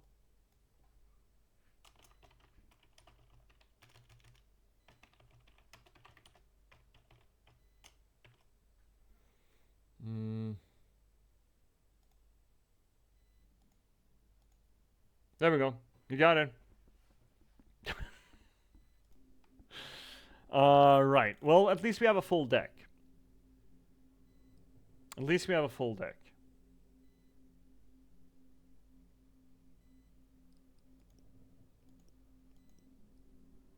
I don't want to use or make any one of these yet because I want the poison first. I should have picked this first. I really should have. I really, really fucking should have. So let's just roll like this to begin with. Do. You're lurking on. Lurk on, Scarba. Have a good lurk. We do like ourselves our lurkies here. So what are these fuckos? That's a toad. We fucking hate toads. And oh, I fell. Oh, we have a fire log. That's bad. All right, now we got the garbage tier cards. These are the first one that you get, and they're generally not very good. We have a first.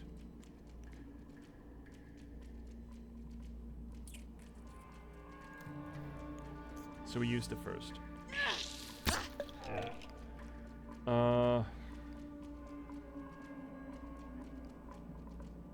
I could step back and we kill it. Great. So let's do that. We get 2 mana back. Great. Get rid of that fucko. Love that for us. Don't remember what these guys do. They're retaliate. I don't like that. Explosive. I don't like that. They're rooted. I don't like that. I don't like anything here. Alright, so we're not fucking around with them. We need to get to a position where we can do something. Like that. Right, I forgot that we had that. Right. I forgot about you too. Right, that's what you do. Great. Okay. Well, we can throw some rocks at him. And okay, do that again.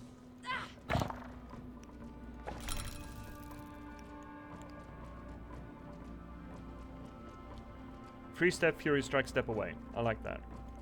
So we got the log, great, and then we step away, and then you wormies can do whatever the fuck you want. Fortunately, you're gonna get sticky on it, right? You're gonna get oh shit. Yeah, he is gonna get gunk all over it. So with that, we're gonna take damage from burst of ice. I can't push them though. I can't freeze them. Doesn't matter. Okay, this one sucks in this fight. Ooh, we can get the Filgui up. I like that. Even though the Filgui is gonna get hurt bad quick.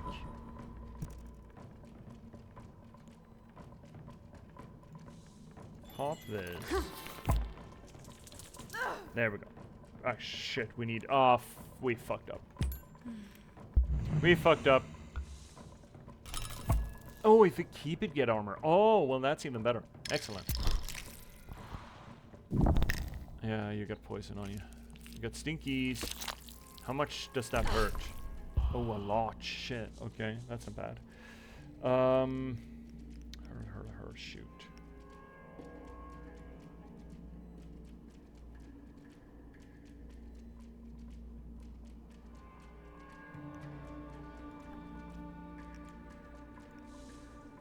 Shoot. I don't think we're gonna reach him with the rocks though. 2 to 3, no, we can't. And I prefer not to step.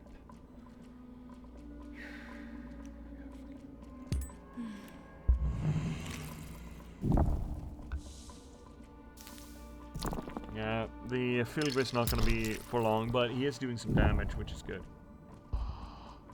Shit, they're really pissing the place up. First strike would be... Can we kill something? We can. We can kill you. Do you retaliate when we kill you? I hope not. Well, I guess I learned. Learned my fucking lesson, didn't I? Alright, well... Just step and prep. And do some damage. Nug him. Actually, the Filgui is gonna kill him. That's nice. So yeah, this... Oh, it doesn't? Fuck you, Filgui. We can hurl a rock. That's gonna kill him. Excellent. Boop. There we go. Great, great, great, great. Fantastic. We got some pickups. Which is great. Which is exactly what we want. Because that's gonna apparently not allow us to make the poison dart. I don't want to pick up the other cards yet. Because we don't have upside on them yet. It's a boss battle. I don't like boss battles yet. No. Not yet. Not yet. Not yet. Swampy, swampy, swampy, swampy. Can I get a safe spot, please? What's that? What's that? Mushrooms! Usurpers must wither. The enlightened one will blossom again. Aww. Yeah? Now we can make the poison card. Excellent. Let's make that. Is this poll any good? 2 people said no. So now we know. Great. We got poison make. That's pretty good. We can get rid of a bunch of things here. Like that. In that case, do we want these things? I think they're a little weird. I would like more synergy with the loose health. Like this thing, for example. Before we get into it. But the poison one is not bad. And there we have the rocks. Save point. Save point. Save point. Let's get saved, everyone.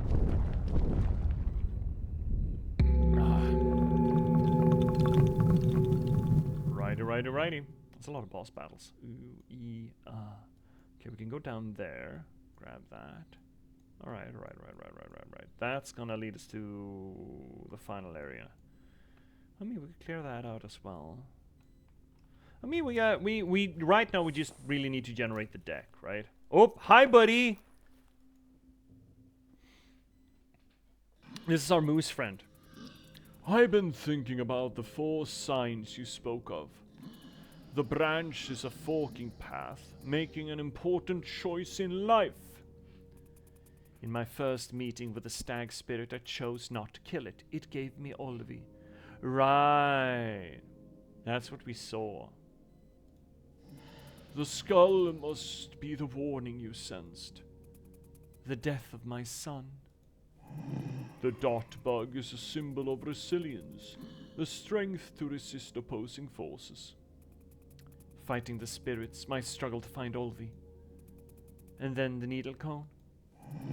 The needle cone points to fertility or life itself. What, getting a new baby? It must be. It has to be. The first 2 signs came true. The last 2 remain. Roll, there is a hope in these signs, but the future remains hidden. Do not make the same mistake I did. Never give up. I won't. Thank you, Nuntalk. So what, a little bit of hope that we might just get our child back? Or something of the kin. So we have new tech or talent trees every time. We both have the spirit cards, and we have the... What do we have? With the power. Fill up by losing health. Unleash to heal. Ooh! That's pretty hard. That's really hard. So we just want to fluctuate. Oh, that's cool. Oh, that's creepy. Oh, I like that. I like that a lot. That's cool. That's neat. That's weird, but alright. So not only is it a sacrifice deck, it's a... do not listen to them. The old tree's lies. He's poisoning on our land. Okay. New cards. We have Stinger. Poison 2. If we keep it, 1 poison to random enemy. That sounds really fucking good. Berserk. Sounds very angry. 4 damage. That's a lot. Costs 1 less for each health lost this turn. Pretty cool. Okay, cool. Consume spores. Don't do that, kids. Don't do that at home. For each poisoned enemy, fill 1 mana. Cost 0. That's hot. Frenzy. Lose 2 health. Double damage on next attack this turn. If we're poisoned, draw a card. I think I'm gonna like this deck. Alright, what do we want first? More poison? I think we want more poison. That's a bulbous stinger. Just saying. Very bulbous.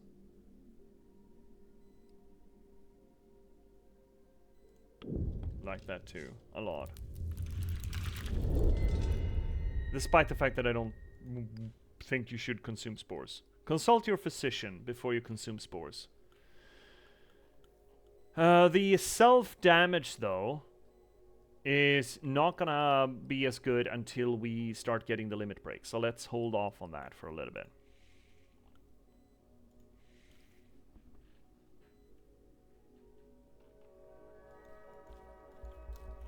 Ooh, big sluggo. And... oh, that's a lot of boys. I forgot what you do. Do you retaliate or something? You do something sticky icky, right? Death healer. Will increase allies' health and max health when killed. Oh, shit. Okay, that's bad. Generally a bad thing. Do we just want to punt him? Oh, that's not the push, right? That's the other one is the push. How far can we jump? Not as far as I'd like. I would like to get in here. Would I? No. Maybe I want to get there instead. That's a lot of steppies for no good bank. Maybe we just suffer the fact that they get more health. Maybe we just live with that.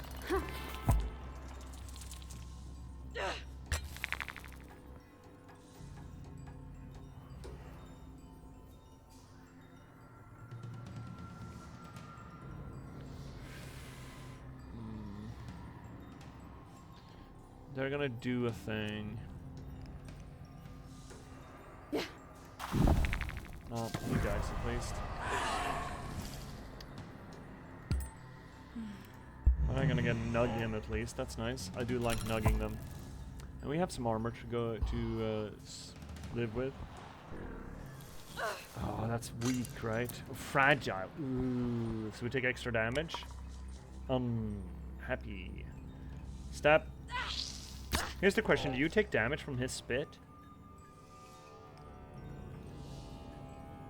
Kinda hope you do. Wouldn't it be nice if he took damage? Is that really something that I want to bet my ass on? I don't think it is.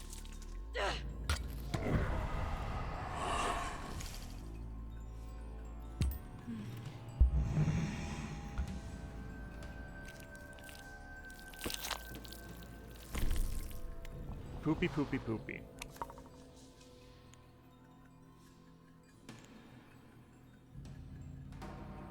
What do we have here? Okay. We can free poison dart on you. That's nice. You dumb fuck. But that's just poison 1. That's just 1 damage. That's not a lot.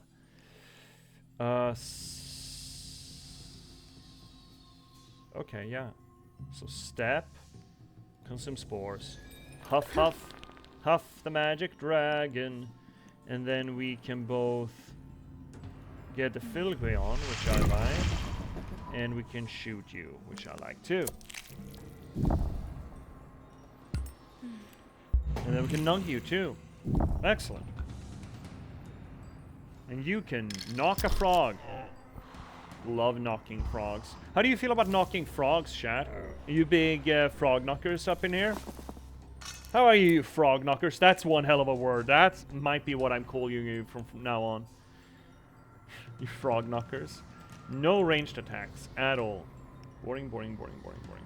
Could run up there and poison him though. That's fun. Actually, I think I can run up and kill him.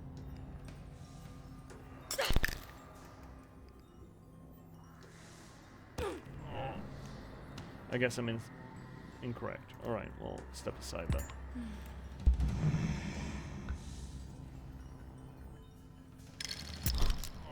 Oh, he's gonna die.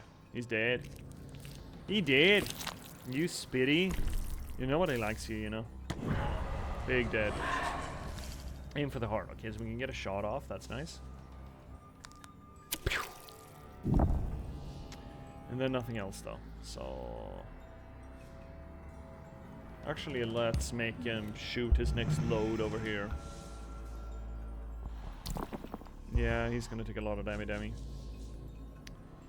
Poison dart? How far? 2 to 5? 1, 2, 3, 4, 5. Let's get a nug on him. That's irrelevant.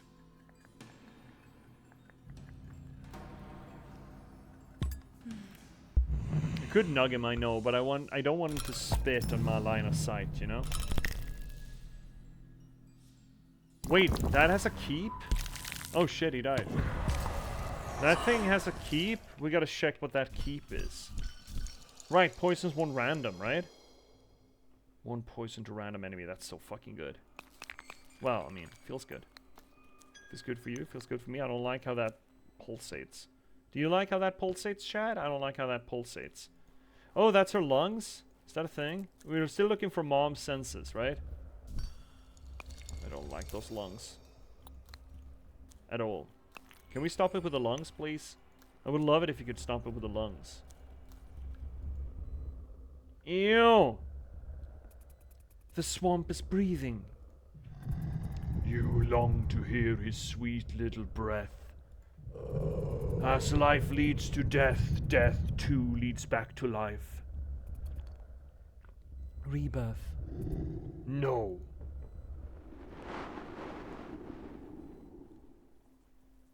Ew. For real fucking ew. So that was Sorry, the red voice line. Ew. Oh, the ticks. We got ticks on the board and the... Oh, that explodes. That's great. There's nothing else on the board? Oh, frog. I didn't see the frog. These guys explode when they die, right? Yeah. I am covering it. Great. Good. Fantastic.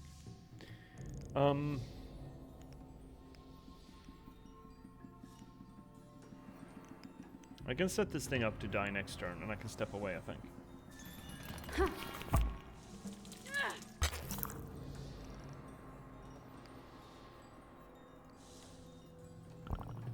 Wait, what? Oh, it's ranged. Fuck. Then I can't set him up to die. Fuck. Really?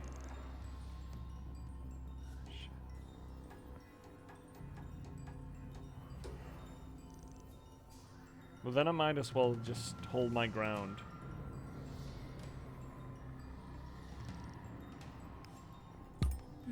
Oh shit, he is gonna die. Fuck, he's gonna explode. Chat, help!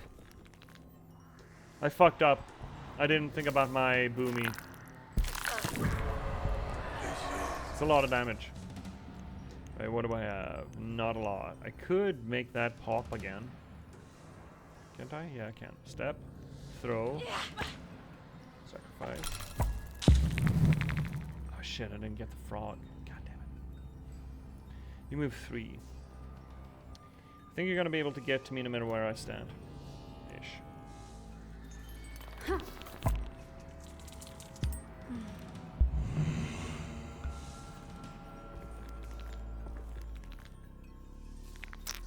You didn't spit very well, though.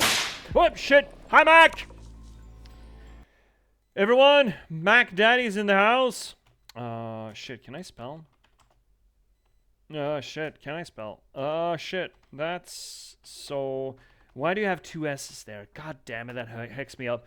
Everyone, that's so Mac Daddy's in the house. Good buddy of the channel, One Access of the Rain Twitch dominant.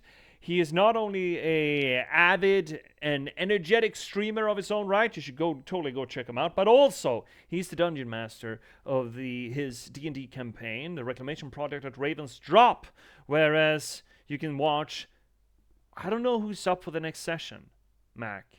Singardi playing Chester Sudamon, Lemon Cake playing Lemon Cake. Trash Panaché's not going to be in it. I'm sure Double C is going to be in it, playing Faerun Shadowwalker. I'm going to be in it, playing Lestat Montbelliard. And are you introducing Bun for the next one? Yeah, me neither. Hard time getting it together. But haven't we kind of locked down on the 11th?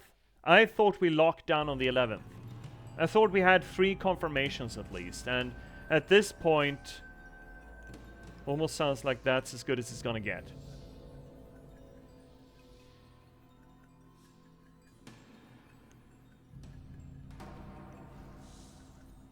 Funk.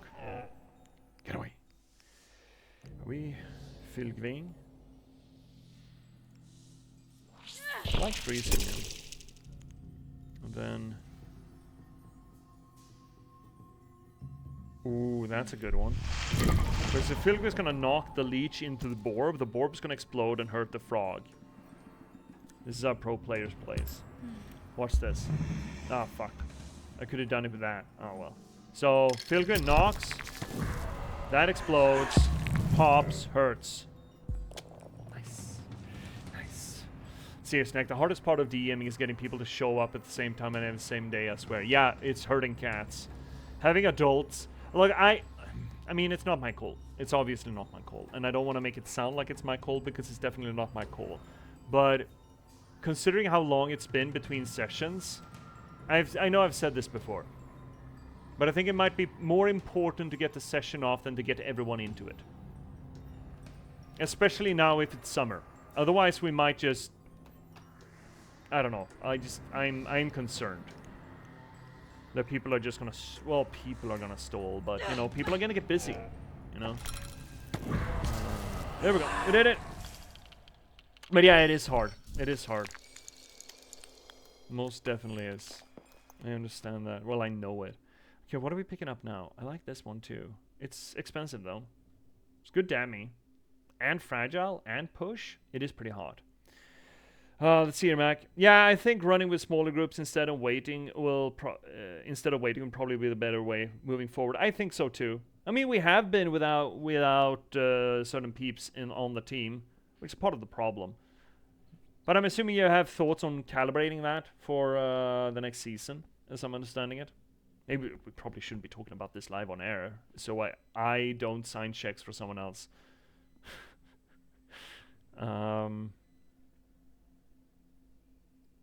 All of these are interesting and good. I want all of them.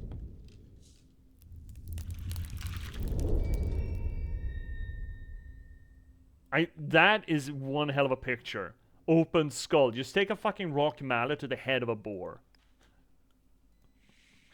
That's strong. I mean, we want them all. Serious, Nick.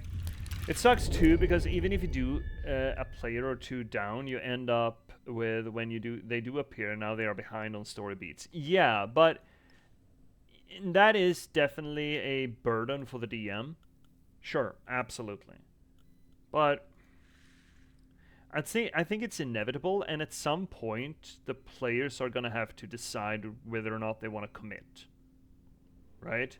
It's not just the DM's problem or burden. It is just as much the players. And I get it. I mean, people have jobs and families and shit. Oh, cutscene. These waters are weeping. Why? Why? Yes. Why are these waters weeping? Ask them. Why are you weeping? Oh. Why are you weeping? Oh, I don't like that. That's very good. I don't like that. You know why. But why are these waters weeping? They drown their dying child in tears. You have to look at life in a different way. How can I? You have to look at life. Okay. That's, oh, and now she's just stuck there. Ah, that's good. That's very good. Ah, that's fucked. And that's how Forever Hiatus begins. Yeah, that's the scary bit, right? Where did we come from? We came from there. All right. Do we take a nappy? We might as well at this point. Yeah, we might as well. Let's take a nappy. We need to nappy with Death Howl so we get the teardrops in it. Ads are coming in. Do we want to? I do want to run that. Shit, I kind of want Sammy's. I'm hungry as fuck. So maybe I'm going to do some quick Sammy's. Yeah, let's do that. We're going to take a break. It's going to be a little, well, it's going to be the song's length, which I think is a little over 3 minutes. So I did get ads. Tough. If you don't, you get some sweet tunes by our good buddy, That's So McDaddy, who is presently in chat. I will see you right soon.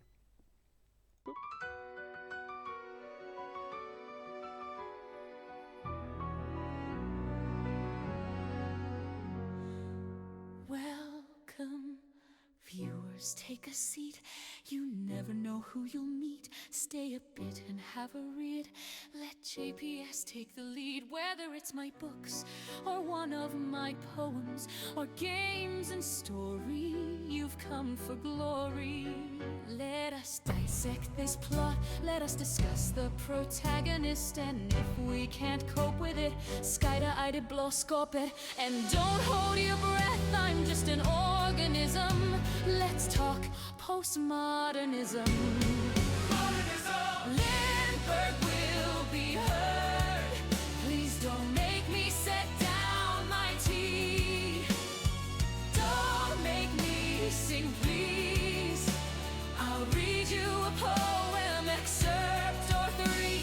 Twitchumvirant, ride with me.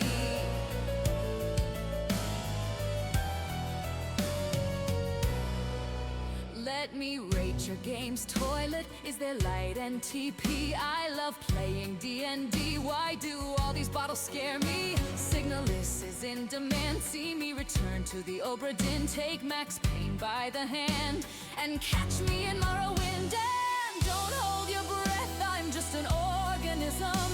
Let's talk postmodernism. Modernism. Lindberg will be heard. Please don't make me set down my tea. Don't make me sing, please. I'll read you a poem, an excerpt or three. This is the break song just for me.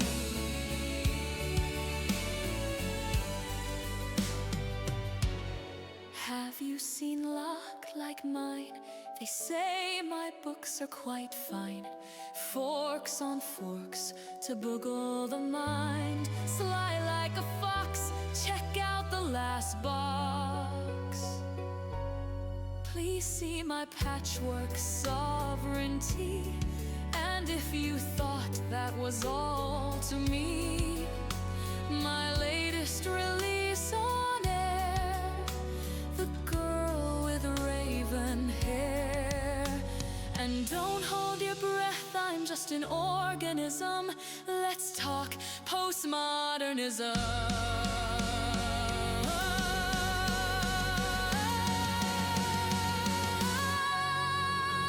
Lindberg will be heard. Don't make me set down my tea. Don't make me sing, please. I'll read you a poem, an excerpt or three. The end of the break for me.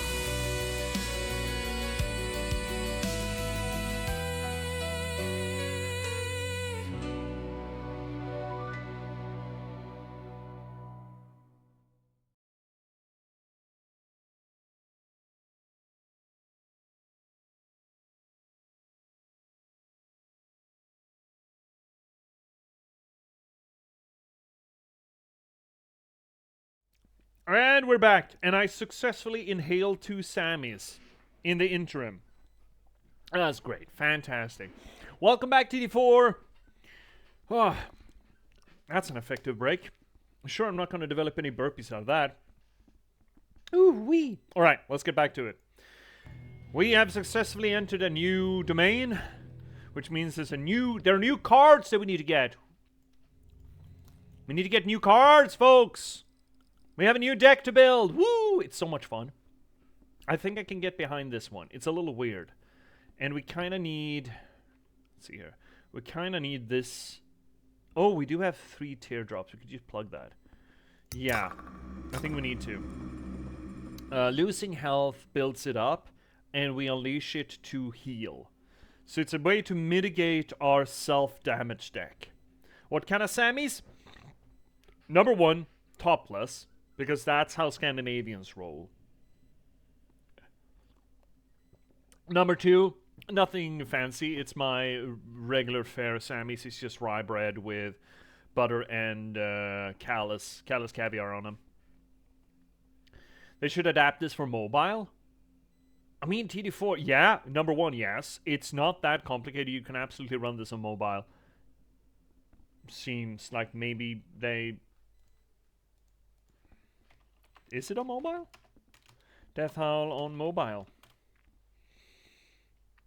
Nope. Yeah, I see it. Yep. I see it. I absolutely see it. Okay, so now we have the limit break, which is good. We need that.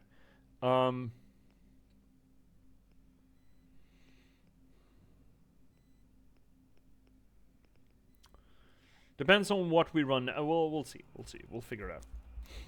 Nothing fancy as caviar. Well, yeah, you know what? Good point, Underdog. It's not that kind of caviar.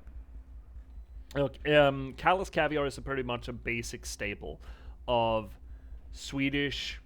I think it's exclusively Swedish. That brand. But it's the staple, low tier, kind of budget, but I like it. Version of just a. I don't know actually. Okay, you know what? Fuck it. Let's take a look. Wait a minute.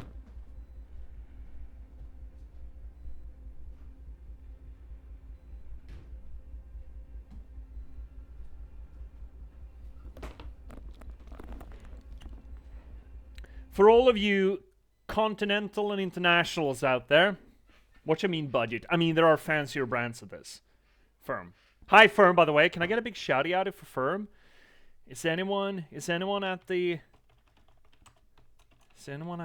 studio? There we go. Big shouty out to X Firm, good buddy of the channel, also fellow Swede, so he knows all about caviar in tubes. Don't tell C it's in tubes. So this is the thing.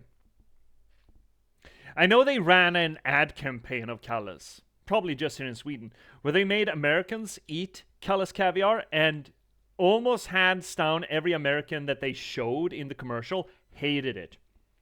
We love this shit.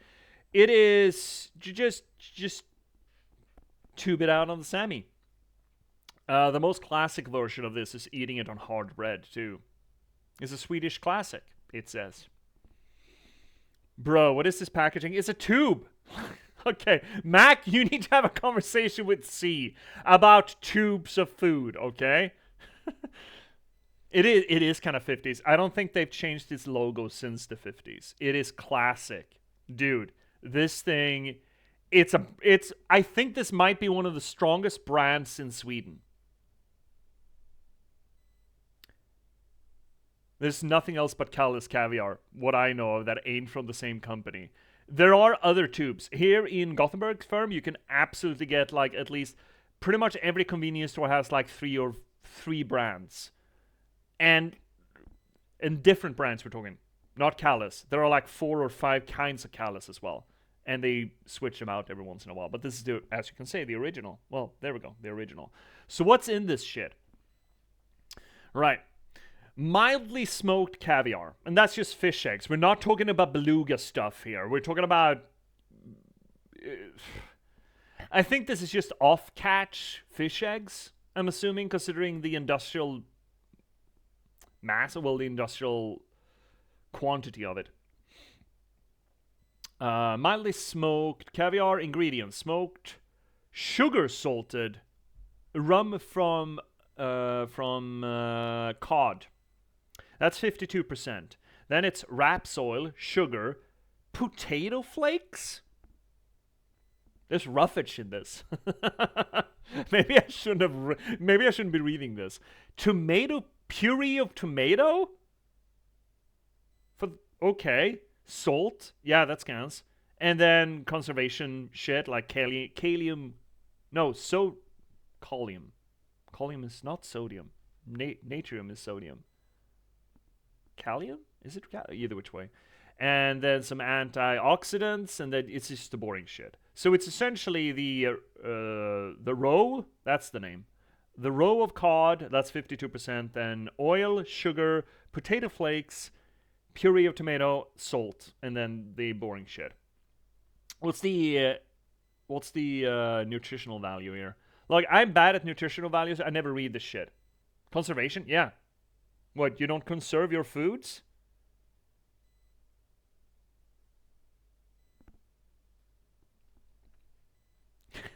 I'm just...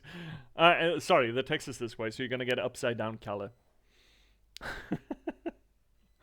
So, let's see here. We got, so the energy per 100 gram. How big?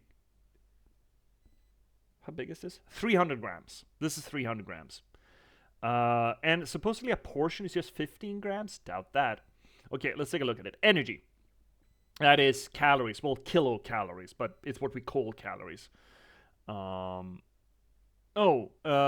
Joule, the proper unit for energy, it's 1,690 kilojoules. That's like 1.7 million joules in this one. It's a lot of joules. You can run a potato battery. In calories, it's 400 calories. This thing. I have no idea if that's a lot or not. I generally don't read these. I eat what I like. Fat, 34 grams. Of that, that fat. Trans fats? Is that what you call it? There are different kinds of fats. There are bad fats and there are good fats. We call them filled fats and not filled fats in Swedish. Most of these fats are the not filled one. Saturated. Thank you, Firm. Thank you. Saturated fats. These are non-saturated fats, most of it. The saturated fats are just 2.4 grams in 100 grams of this. So it's times 3 in this tube. So what? It's 7.2 grams of saturated fats. And the rest is 102 grams.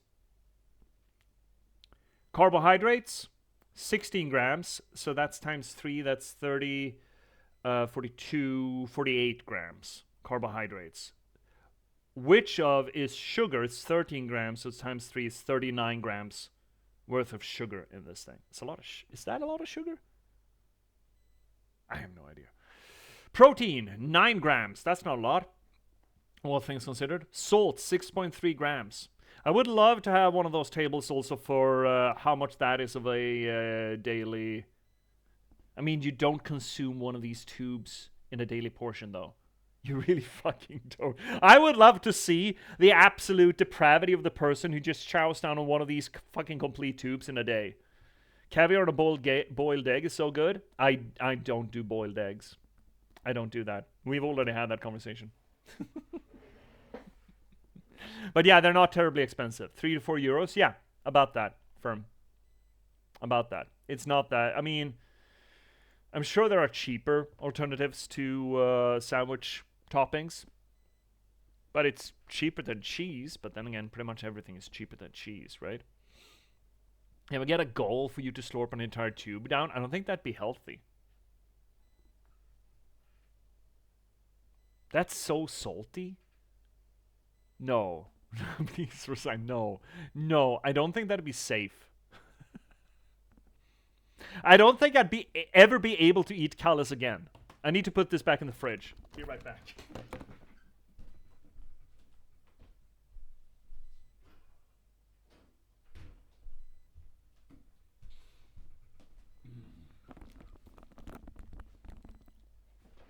I'd be the one to down an entire tube. Where's me drink? I'm saltaholic. Yeah, hydration. Thank you, Scarba. Cheers. It wouldn't be safe, but it'd be pretty cool of you, dear Scald. Slurp the roe. Dude, did I tell you that... Speaking about roe and caviar, technically. Did I tell you the story about me ordering in a decadent martini? It was this fall. I was out with my coworkers at it's not a fancy. It's a pretty cool jazz joint, and we were looking at drinks. We'd started drinking drinkies previously, and I was looking at the drinks, and I saw that they had a martini. I can truck with a martini, but it's a decadent martini, and I started asking myself, what the fuck is a decadent martini? It's very expensive. Why is it so expensive? It's like more than double the price of any of the other drinks. I'm like, you know what? I'm going to have a decadent martini. Don't tell me what the decadence is. I'll find out. Because, you know, I like to live on the edge. And I'm like, yeah, fuck it. I'll splurge for a weird martini. Sure. So wait, everyone else gets their drinks. Some of them get bubbly, some of them get wine, some of them get beer. I think one other person maybe had a drink. And then they come out with, you know, the cocktail glass, all a little bit, maybe not frosted, but frosted from the chill of the mixture, with a pretty standard dry martini in it. Fine. And I get a little silver tray. It's like this big, with a spoon on. The spoon is like this big. With proper fucking beluga caviar. Well, I don't know proper, but as proper as I've ever tasted beluga caviar on. Just a spoon. Just a whittle spoon. Which was like, 20 euro. The spoon with caviar. That was 20 euro. My face when I get this, I'm like...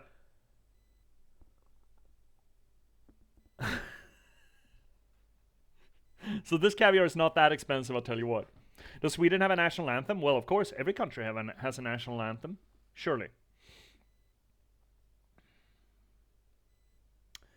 It's more than just the salt. Yeah, it's the oils as well. There's a bunch of omega-3 oils, so there's fish oil and stuff in it. High Z.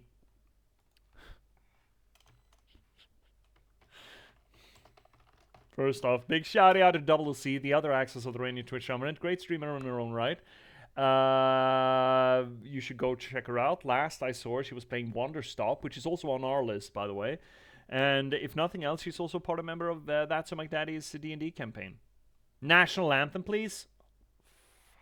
I'm gonna get flagged. Fine. I do need to look up the lyrics. I haven't sung this in a long fucking time.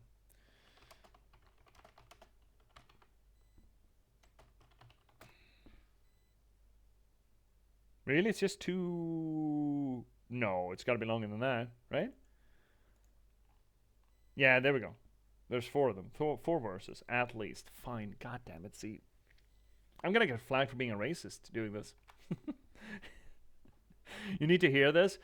Well, I should probably... Well, fuck it, I'm not gonna take off my hat. But I should probably be standing singing this. Ah, fuck it. Du gamla, du fria, du fjällhöga nord. Du tysta, du glädjerika sköna. Jag hälsar dig, vänaste land upp på jord. Din sol, din himmel, dina hängder gröna. Din sol, din himmel, dina hängder gröna. Du trona på minnen från fornstora dagar. Då att ditt namn flög över jorden. Jag vet att du är och du blir vad du var. Ja, jag vill leva, jag vill dö i Norden. Ja, jag vill leva, jag vill dö i Norden. That's generally where you cut it off, but apparently I found another 2 verses. Jag städs vill dig tjäna, mitt älskade land. Dig trohet till döden vill jag svära. Din rätt skall jag värna med håg och med hand. Din fana högt den bragde rika bära. Din fana högt den bragd berika bära. Never have I heard these verses. Med Gud skall jag kämpa för hem och för härd. För Sverige den kära fosterjorden. Jag byter dig ej mot allt i en värld. Nej, jag vill leva, jag vill dö i Norden. Nej, jag vill leva, jag vill dö i Norden.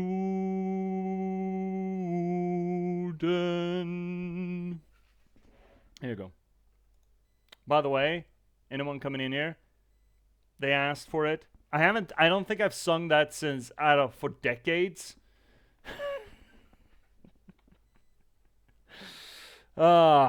God. Okay, now I need to pick up a chat. You need to hear this. No, it's just pride. I'm not that proud of my country.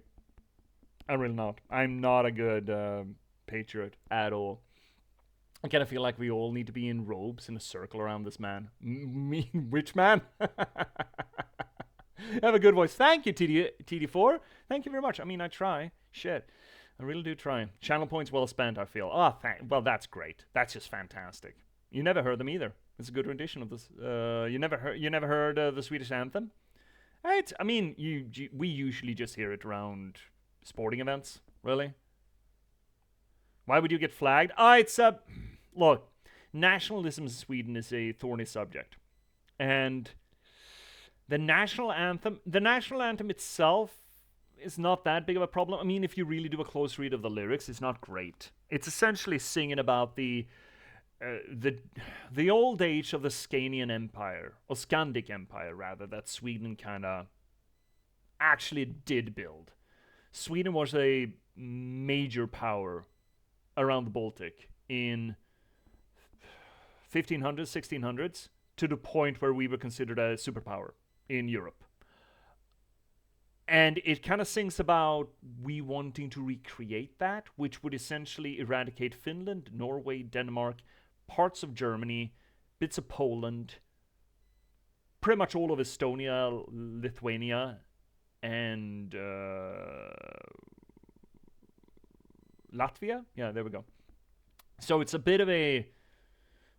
And it's been used a lot by our nationalists to some effect. I think they are the only ones who care about it. So it's...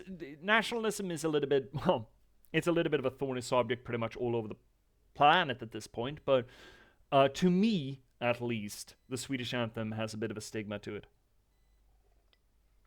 Brava, brava! Thank you so much, C. Let's see your snack. The cult of Lind was not well known, but when they offered their prayers to the trees groaned and the skies wept as creatures from beyond came forth. Wait, is my cult an eldritch cult? I'd prefer to be like a animist kind of thing. Let's see it from... Well, to be fair, Sweden don't really have an official national song. It's just been the Swedish song of tradition, so I think you're fine. What do you mean with official national song? The anthem is that, right? And this is the anthem. Or is one of those moments where in like... Wait, it's not the national anthem, technically? What? It's like... Which other country? It's like Canada or something? That has a song... Or is it America?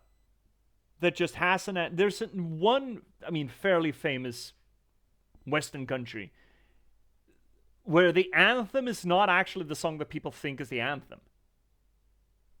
Haven't been voted to me a national song. Dude, fix that sentence. I'm curious. You're eating sweet right now? This is fitting. What are you eating? Meatballs, probably. It's like a Swedish dish. Meatballs. I don't think I have seen a Swedish food in America. I mean, meatballs. Have you never been to IKEA, brother? The surströmming is definitely a Swedish thing. Kroppkakor. Yeah, which are essentially potato dumplings kind of thing. Potato dough dumplings. That's a very Swedish thing. And palt, which is kind of the northern version of kroppkakan. Body Cake. We've talked about this before. Let's see it from. The song has never been voted on or adopted in Parliament as our official anthem. That's interesting. Huh, curious. Well, does it need to be, though? I mean, voted. People... Okay, so that brings the question, what makes a national anthem? How do you decide that? One should think that this is old enough that King just said it was. Lutefisk, yeah, you're right, Snack. Yeah, that's not so much a Swedish thing as a Western Swedish thing. Along the western coast, lutefisk is a big thing, but I don't think it's a big thing in the interior or in the north. But in the west, yes, definitely, along the coast. See here, Z. Just make a sandwich, but forget the top slice of bread. There we go, Swedish cuisine. She's not wrong. She's so right. She's fucking spitting right now. We just sing it a tradition, so you being flagged is none. Yeah, I mean, I think at this point, if everyone in Sweden just agrees that that's the anthem, it's the anthem. But it is kind of funny that it's not official in any way, shape, or form. Alright, let's get back to the game. Shit. I think it should be considered a national anthem because the vast majority of recognizes it. Exactly, TD4. I mean, a national anthem... Where's me drink? Hydrate. Cheers.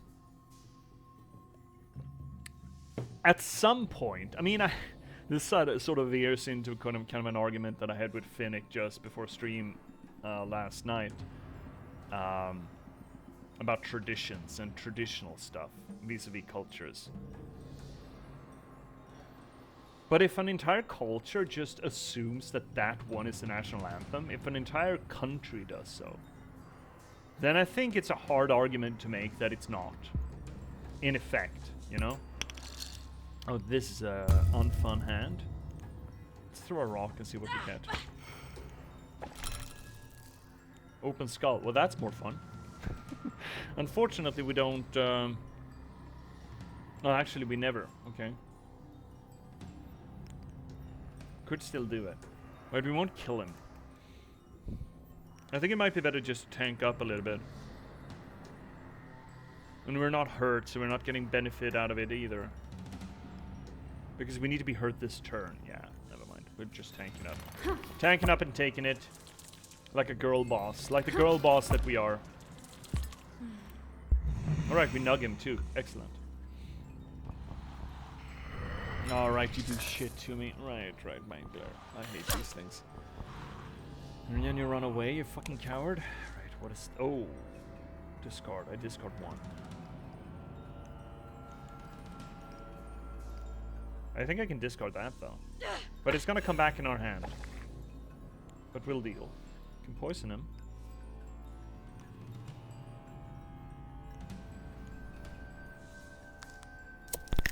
That's not gonna kill you, no. That's not gonna be great because we...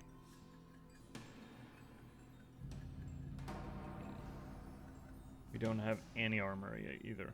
Sucky, sucky, sucky, sue.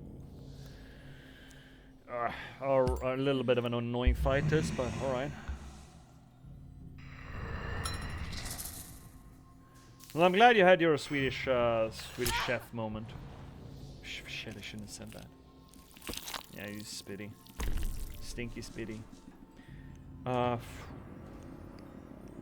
really wanna do the stabby. Are you still frozen? Shit, okay. Well, I can just kill this owl, though. Maybe I should. No, you gotta be fucking with me. Oh, I'm so angry. Oh, heck, okay. Well. In that case, let's just get rid of this thing.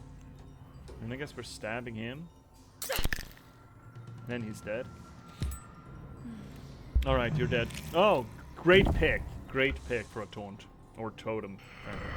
Yeah. Fuck off. Everybody's dead. Now I got that fucking song stuck in my head. Thanks. Thanks, chat.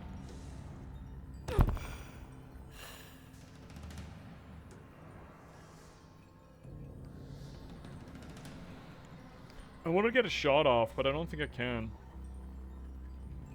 And I really don't want to get clobbered. This is so awkward. We are here for you, dear sir. Thanks. Thanks. So, see, when are we, look, Snack, you should be so proud of us. C and me were playing, Age of Mythology, what? Saturday? Yeah, Saturday. Sunday? Saturday. Sunday? A day. One day. Sunday. We were playing it Sunday. We were playing it yesterday. God damn it. And we actually upped the ante. We upped the difficulty curve to experienced. We almost got our asses handed to us, but we fucking did a swing, and we took him down, and we're very, very proud. But I do think that I will need your help to end the rogue, the roguelike thing. I don't think I'm cool enough to deal with the top tier difficulty. Okay, we can poison people. Start off here. Doing a campaign on the roguelike. The roguelike. The campaign I think is going to be fine. But the roguelike, it just ramps, right? Difficulty curve-wise. And I think I will have issues. Pretty fucking sure. Got a mana back? That's really good, man. I really like that.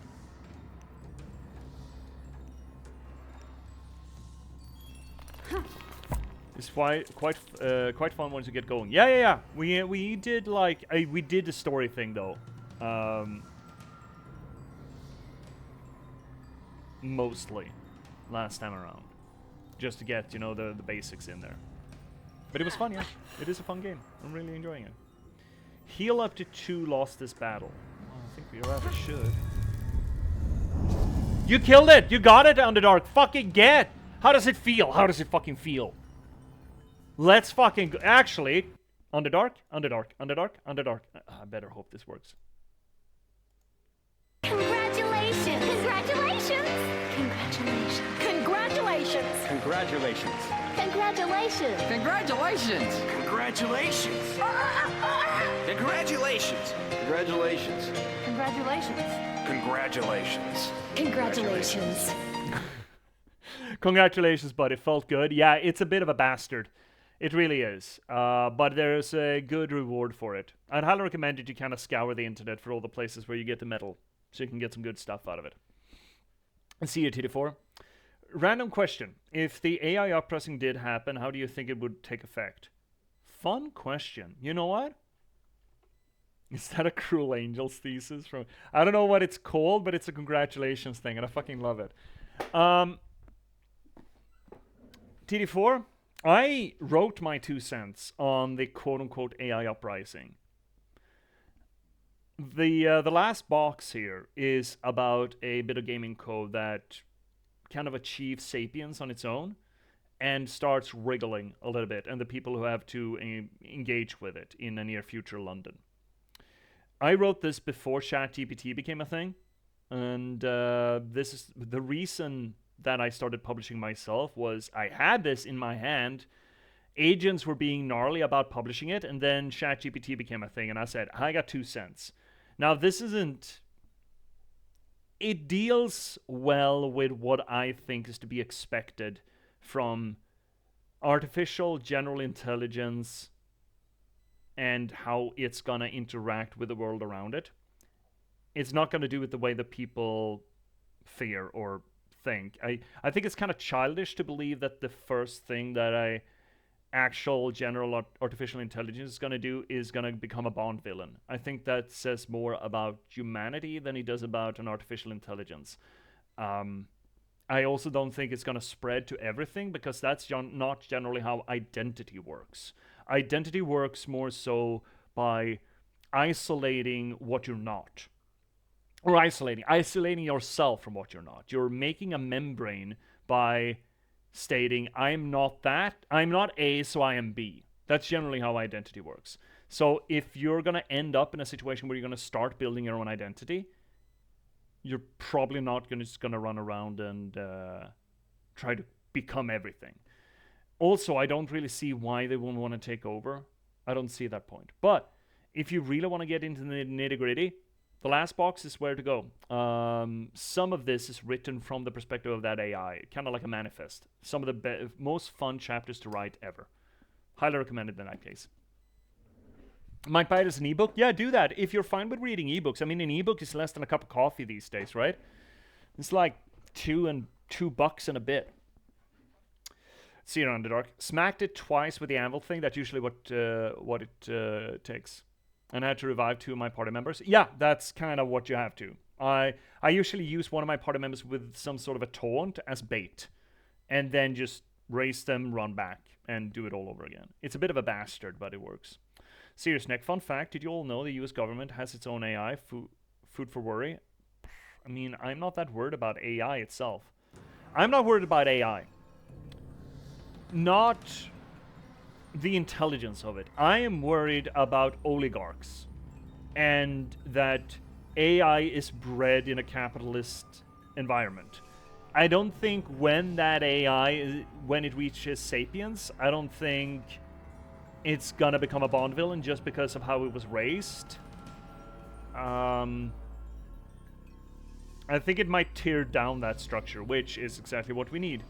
I'm not happy with what AI is gonna be used for up until that point. That's my concern. You're not gonna die, are you? Maybe you do. Is that a blow dart or a stinger? I think I used a stinger, then you die. Score. Got it. Right. Fuck. Okay, you know what, good, let's get rid of this. We're not gonna use the Berserk anyway, so let's get rid of that. And then I would like to be able to hurl the rock. Would be nice. Wouldn't it be nice if we could throw some rocks on a tall snake? An open skull. Well, it's not gonna use that. Noggin. Excellent. Oh, my poor Filgu is gonna die so hard. No, he didn't. Oh shit. Then he kills it. Great. Fantastic.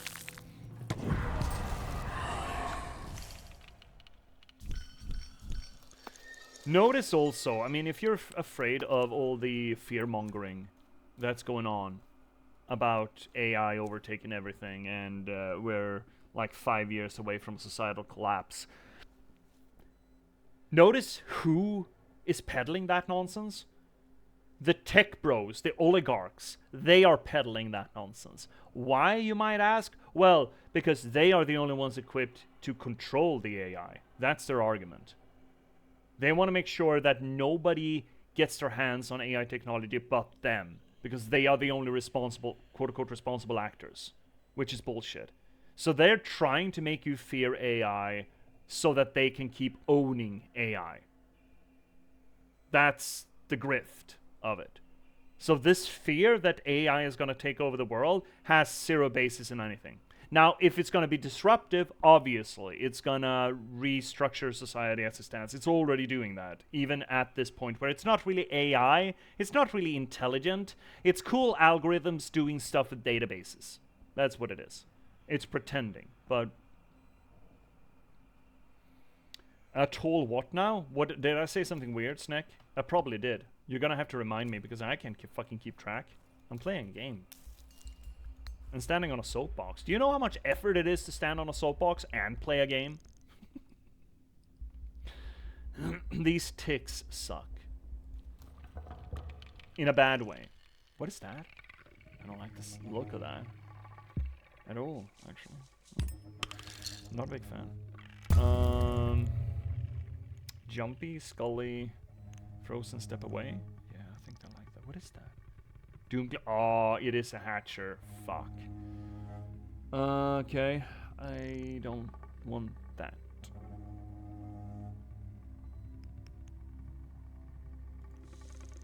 So let's mess with that first. Still getting the skull though. That would kill the tick straight off. He's gonna knock it into that thing, that's gonna blow, and it's gonna destroy the tick, which is nice. How fast are we? 3? Okay, so we are gonna take damage. Oh, we're heck no matter what. Well, not heck. We're actually gonna get 2 armor out of this.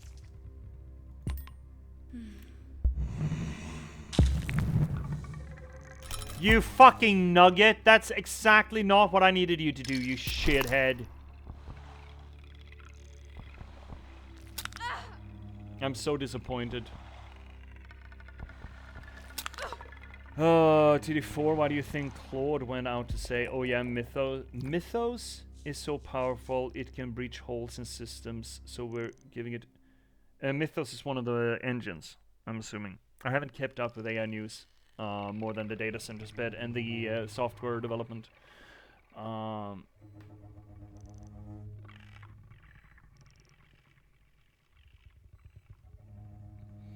I could recommend you, TD4, a video that Hank Green did with a data security expert, where they essentially conclude that AI being able to crack open holes in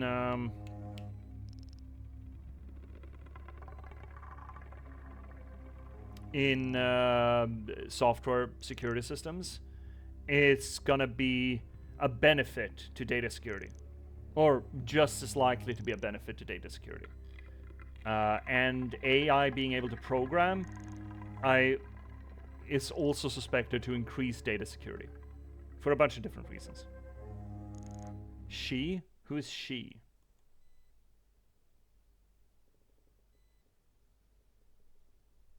Abigail James? I'll look at it later.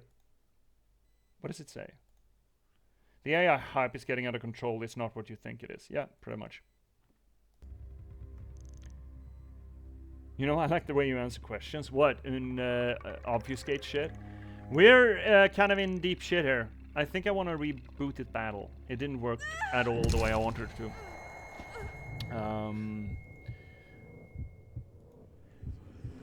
I could try to ad-lib what... I could try to ad-lib what Hank Green told me. But it wouldn't be as good as just letting Hank Green tell you. So I would recommend that video.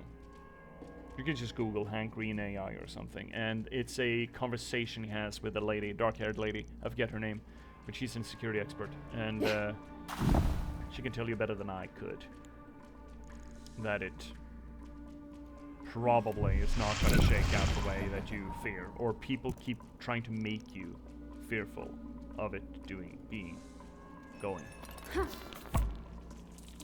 You know, I don't usually ask serious questions. Well, they are the hazard to say they're the most important ones. That's not strictly necessarily true, but you know, close enough. Do you only push one step? So it wouldn't work anyway. Okay, fine. That's fine. Philby's not gonna stay alive for long, I see. He picked it up. That's not bad. Just need to kill him. That's fine, we can do that, surely. There's a lot of ranged bullshit. Stinky poopy.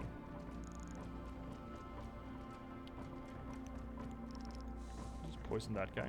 We can. Why are you extra damagey? Oh, you picked up the death howl, right. Brother, my questions are usually like, if you were turned inside out, what organs do you want to see most prominently? Do you want seen most prominently? What are my prettiest organs? I mean, the skin is an organ. Just saying. Huh.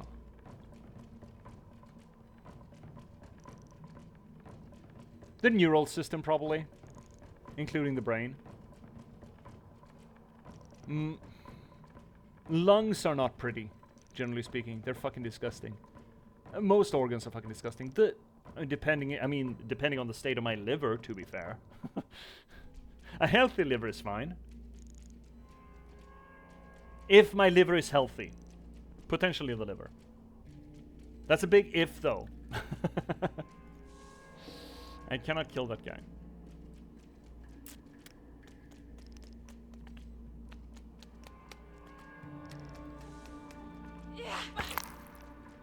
No! That's exactly not what I wanted to do. Fuck you.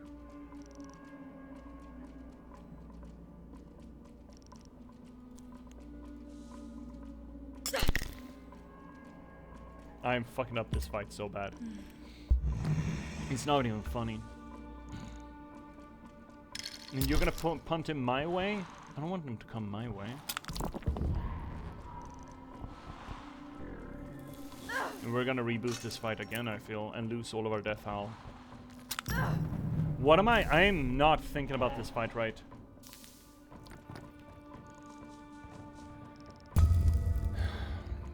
Doing so fucking poorly.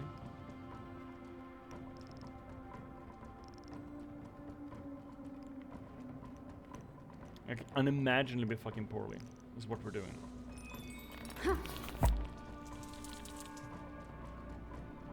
Ah, we're dead. We're dead. Never mind. We're fucking up so bad. You go pancreas for memes. Let's see your snack. You missed your chance to say it's your tongue, bro, a muscular organ, but not an organ nonetheless. The tongue is not sexy. The tongue is fucking disgusting.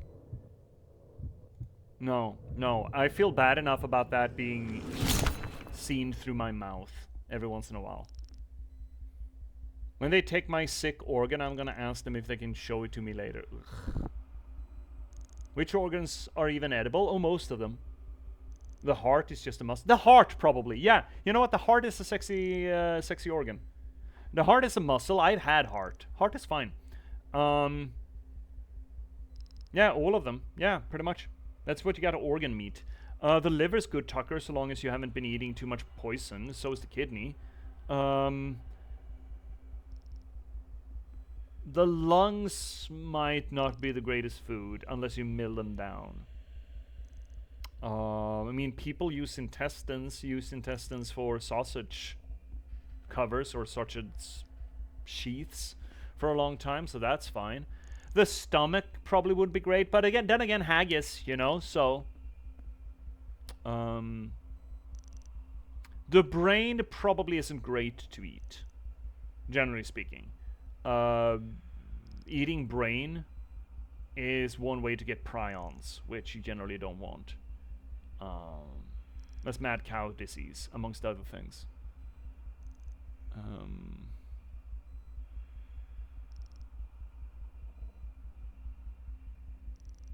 I mean, people eat testicles and everything, right? Yeah, most of them. You ate sheep heart, elk heart, I think. But yeah, something like that. Do you all do the hunting thing where you have to take a bite of your first kill's heart? Or is that not a thing other places do? We are... You must be thinking of somewhere completely different. That is not us, brother. Oh, we get a new hand. Oh, I don't like that. Why did we get a new hand? I don't want a new hand. I want the same old hand. Why are you giving me a new fucking hand, brother? That's rare. I usually don't do that. Curious.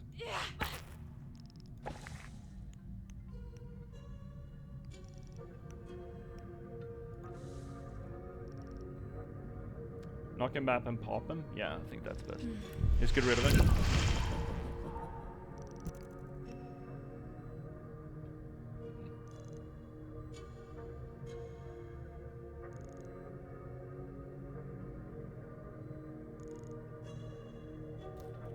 That might nug the frog. Nug the frog, great. We do that here, and they always say it's due to an old Scandinavian tradition. It might be. Wait, did the frog die? Wait, what happened? Wait, where did our frog go? I looked away for 2 fucking seconds and we're missing a frog. Oh, we popped the sit. This thing. The crackle, you can't see it. It's for the best. Do you want to see it? Okay, chat, look at this. Look at this. It's fucking depraved. It's absolutely disgusting. Look at this. So, you can see that we have little portraits up on the far left corner of the screen. Look at the crackle burst.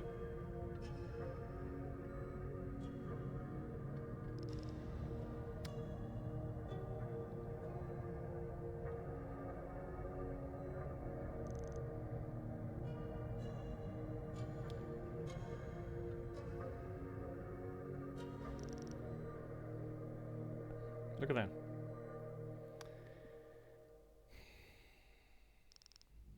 Oh, it's a hole. Snake, you've been here too long. Watch it show up on Rule 34. Yeah. Shit, yeah. You know, it might. You make fun, but... Alright, we want Dammy. Or you know what? Maybe we'll let the Doom Glare pop because we get another item and I can stop, you know, bothering about it. Yeah, let's. Okay, what are we doing? We are stepping up. Stinger. These cards are cheap. I like that. I like that a lot. Knock him away a little bit. Get him out of here. Get another mana. Step and wood myself up. Oh shit. Oh great pick. What? I don't understand why they pick certain things. But I guess it's fine. Okay. Leap. That's gonna kill us. Open skull. Shoot. Jump. If we jump there, we blow ourselves up. That would be a bad thing. Generally considered a bad thing. It's no point poisoning him now. Could step and poison the frog.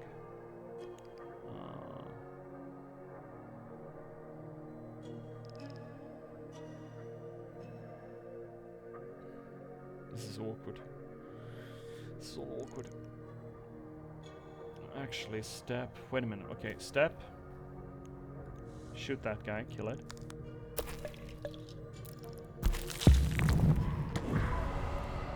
Not fantastic, but it is what it is.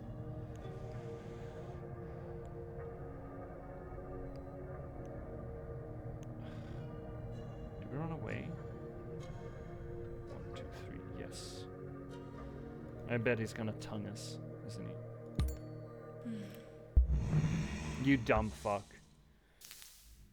Okay. And you're gonna pop. You're gonna pop now. There we go. Okay. Doom Glare. Right. First strike. Let's just do that. Pop. Pop the lad.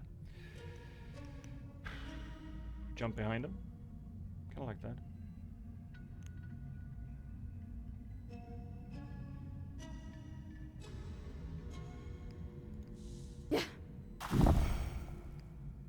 Could just kill him. But we're not gonna get away from the frog then. And I kinda wanna.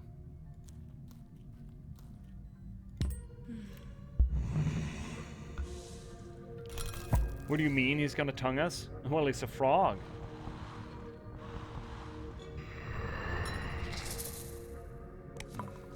Hate this. Hate these. Well, okay, we do that. The sprint, which means we pull a card. Berserk. Not a great card to pull. And we don't really have enough juice to kill the frog. We're just gonna have to run around, ass grab, and try to avoid him. Well, watch him tongue us, I suppose. Oh, we should have thrown rock first. I forgot we had rock. God damn it. Well, someone's gonna get poisoned at least. That's fun.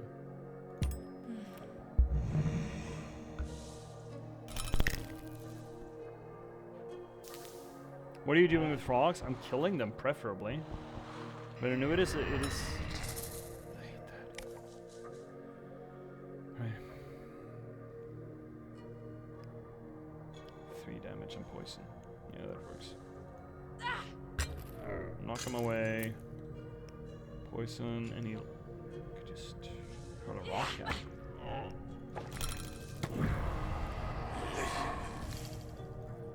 It's too far to shoot him. No, it isn't. You did. Got him. And we'll also blow everything up. Well, I guess we got him in many different ways. Okay, so there we go. That's the fight. So we didn't get to see him tongue us, which is all for the better, really. Trust me. That fight took way too many tries, I feel. Let's take a look this way. The usurpers made us frail, but we will never break. Good for you. Never give up. Never surrender. That's a boss fight. Let's not. Let's just pick mushrooms and shit. Pick flowers. Picking flowers on the wall, they don't bother me at all. That sick tree drained our essence to gain power. Bargaining. Taking something to get something. Or sacrificing something to get something. We're going down this way still. Still don't think we're cool enough to take boss fights, but we'll see. We'll see. How many more cards do we need? Oh, actually we have new cards. Let's go. Fantastic. Flaming Axe. Oh, really?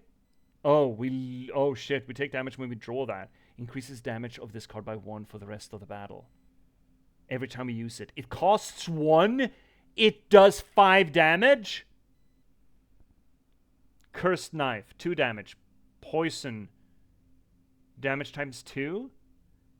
When I kill it, add 1 wound to hand. Oh, when I kill someone with a Cursed Knife, I get a bad card. Oh, this is fun. Rotten Flesh, 2 poison to a random enemy. I lose 1 health. If I have less than 5 life, I draw a card. And Immolation. Fire, interesting. 4 damage to adjacent enemies. AoE. Add 1 burn wound to hand. So getting bad cards. Interesting. Well, this is just fucking hot. 5 damage. I don't mind losing a health whenever I draw that. That's fine. That's so fucking fine. 5 damage? Brother. I'm meant to be losing health. Health was meant to be lost. Usurpers must wither. That is a red tree. Red rum. Let's get the spawn station first. Well, mushroom. Beep. And this, I think I like this deck. It's weird. But I'm happy that we get a fun deck after the last deck.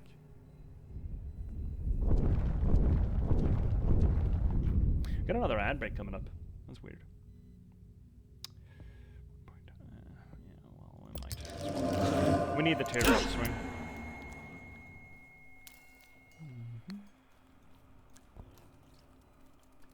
This will take. Oh no! Actually, we'll take. The old tree is corrupted. Do not agree to his vile plans. This is just gonna get us to acceptance to the mountain. Oh, there's a thing. Where did it go? There we go. Got it. So here's another little cool bit of this game. I love the fact that... in the beginning I was feeling a little iffy about the fact that the reason why we're building a new deck in a new area is because if you're using a deck from one area in another area, all of those cards are more expensive. Essentially makes the deck unplayable, at least to a higher degree. I felt a little iffy about that in the beginning. I was like, oh shit, do I need to start building a new deck every goddamn time? But here's the thing. It feeds into the whole cultural background of Ro. She's a hunter-gatherer. She's not an agrarian. She does not terraform the planet around her or the environment around her to suit her. She adapts to the environment like a hunter-gatherer would. So when you get to a new environment, of course, by picking shit up and just having engagements with enemies, you're going to learn how that environment works or what techniques for you work in this environment. And I think I fucking love it. I think it's really cool. Okay, what's your problem, buddy? Welcome to our land, young traveler.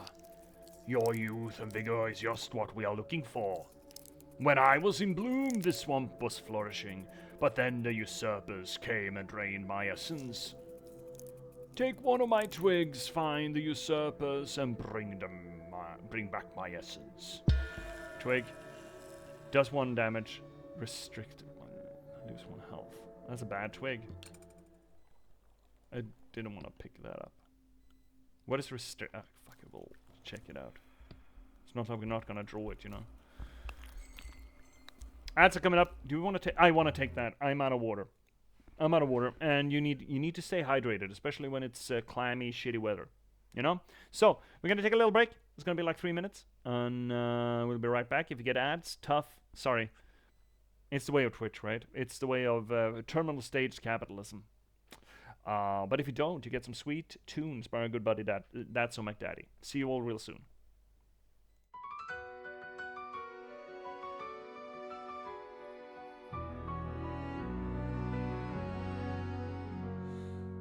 Welcome, viewers. Viewers, take a seat. You never know who you'll meet. Stay a bit and have a read. Let J.P.S take the lead. Whether it's my books or one of my poems or games and story, you've come for glory. Let us dissect this plot. Let us discuss the protagonist. And if we can't cope with it, skyda blåskåp it. And don't hold your breath, I'm just an organism. Let's talk postmodernism. Lindberg will be heard. Please don't make me set down my tea. Don't make me sing, please. I'll read you a poem excerpt or three. Twitchumvirant, ride with me.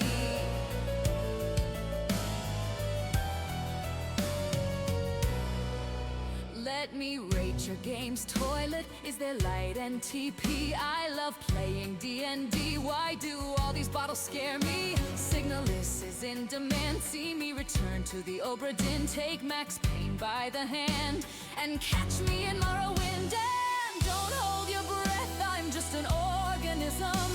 Let's talk postmodernism. Modernism. Lindberg will be heard. Please don't make me set down my tea. Don't make me sing, please. I'll read you a poem, an excerpt or three. This is the break song just for me.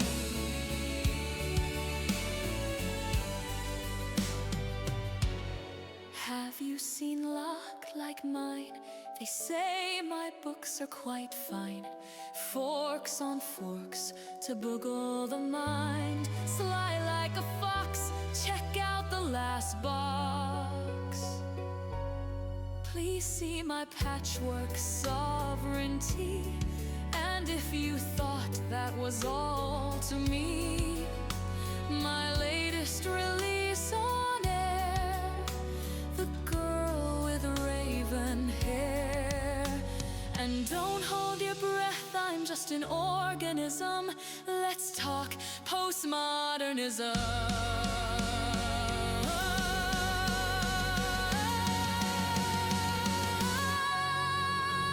Lindberg will be heard. Don't make me set down my tea. Don't make me sing, please. I'll read you a poem, an excerpt or three. The end of the break for me.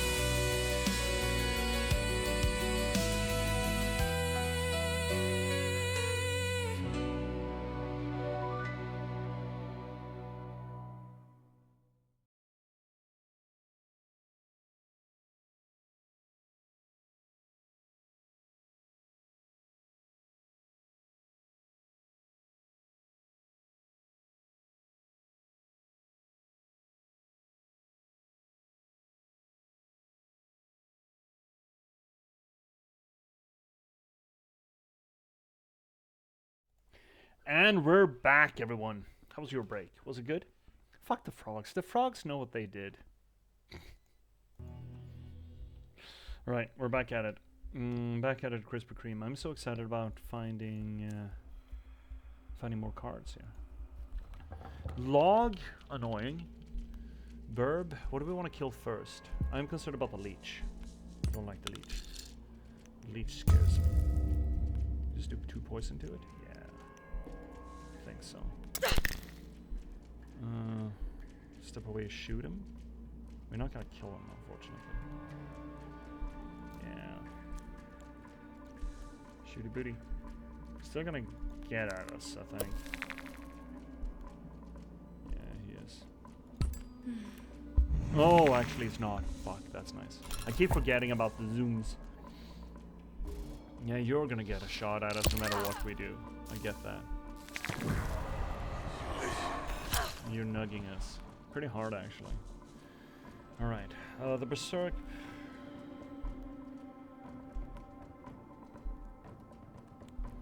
It's not gonna be that great yet.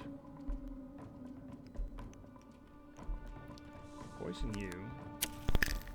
Jump here.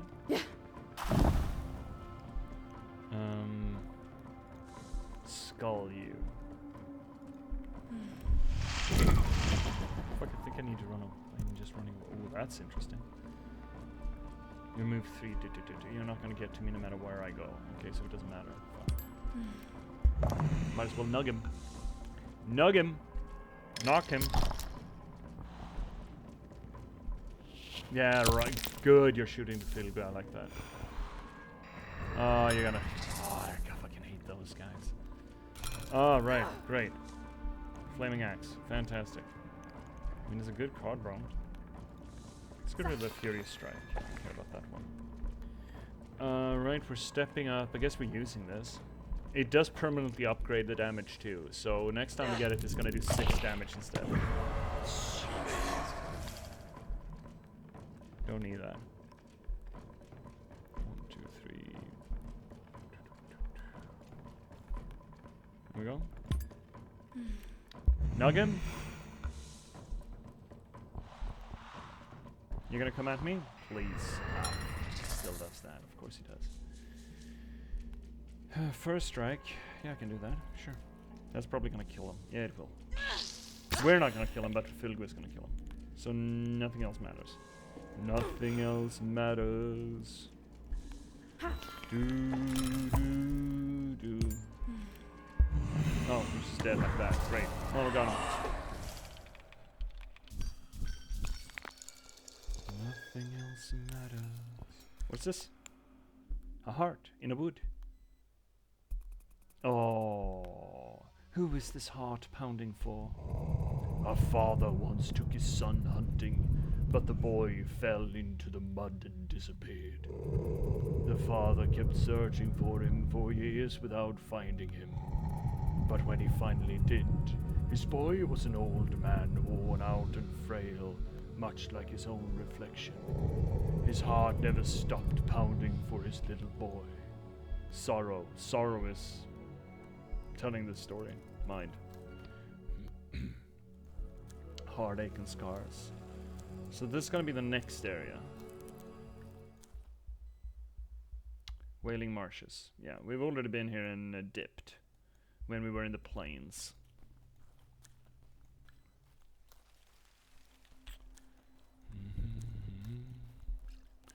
Nothing else matters. Never care for what you do. The Enlightened One will make our lands flourish and prosper. No, they won't. He won't. They won't. You're high as a kite, brother. Never care for what they do. Never care for what they say. This is also a good card. There are a lot of good cards here. It's just slight downside, which I'm fine with. What are we dumping? Fuck that. Can I step there? I don't think I can step there. Oh, 2 logs too. Oh, that's bad. It's very, very bad. Could still shoot him though.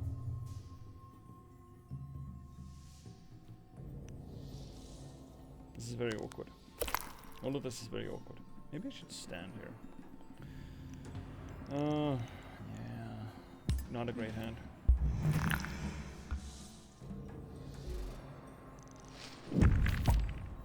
Fuck you.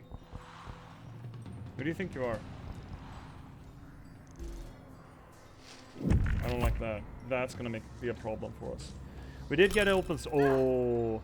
Okay, so we got some stuff. We got some stuff here. We can knock him back. That's very good. If I'm hurt, I did get hurt because I drew the flaming axe. So step. It's not gonna kill him. Maybe poison first then. So poison. Nug. Which means he's dead. You just push him back. I thought it was gonna be pushed back more. Gotta be honest.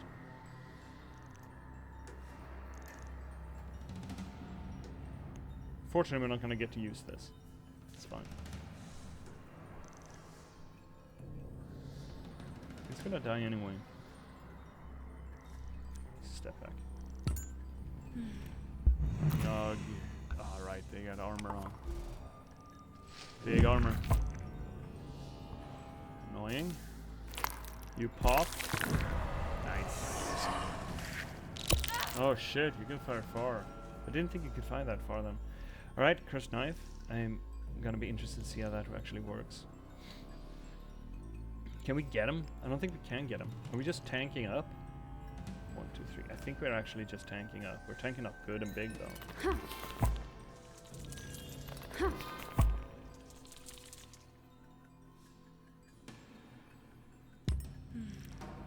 Ooh, good nug. Oh, well, against one of them.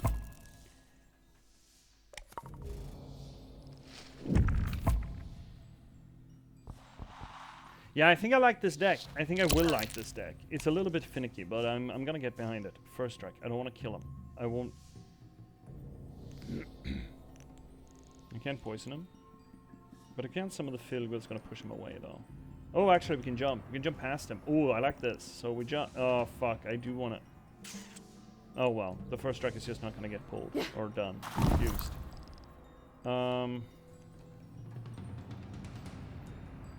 Step away, poison him, then he dies, and he's gonna do 5 damage to you, which is not enough, but we can get the Filgva there, and he's gonna knock the log in there, and he's gonna die. And it will be fine. I fucked up. It's still fine. And it fucked up the order of progression there a little bit, but it's fine. Oh, yeah? You're not gonna attack me? Well, that's a damn shame. I'm gonna attack you. You better fucking believe it, son. What are we doing? Stepping here, I suppose. Throw a rock. Draw a card. Throw a rock. It's an axe. Shoot a bow. It's a bust. Can't step. Alright, fine. We get to nug him, though. Do you get in there? I don't think you do. But we get the armor so we can take it. It's fine. Nah, shit. Yeah, whatever, man. We just smack you over the head? I think we just smack him over the head. Let's just crack his log ass wide open. Yeah, I think I can get behind this deck. There are a lot cheaper cards in it, which I like. Still need a few. We could maybe make a new card. I like this one. Despite the fact that we lose health. But it's kind of the point of this deck, though, so, you know. It's a creepy card. But 2 poison to random enemies is a little bit fucky. But it's upside if we're dying, so that's nice. Let's get rid of that. Do we have anything here that we haven't in the deck? We don't have this thing in the deck yet.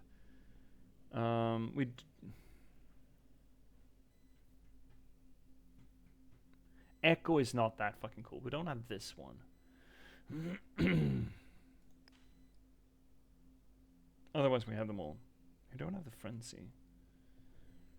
This could be absolutely insane on the axe. Just saying. It was absolutely fucking insane. It's 2 though. It's a little expensive. It's a little expensive. Okay, we're too thick. Get rid of the sprint.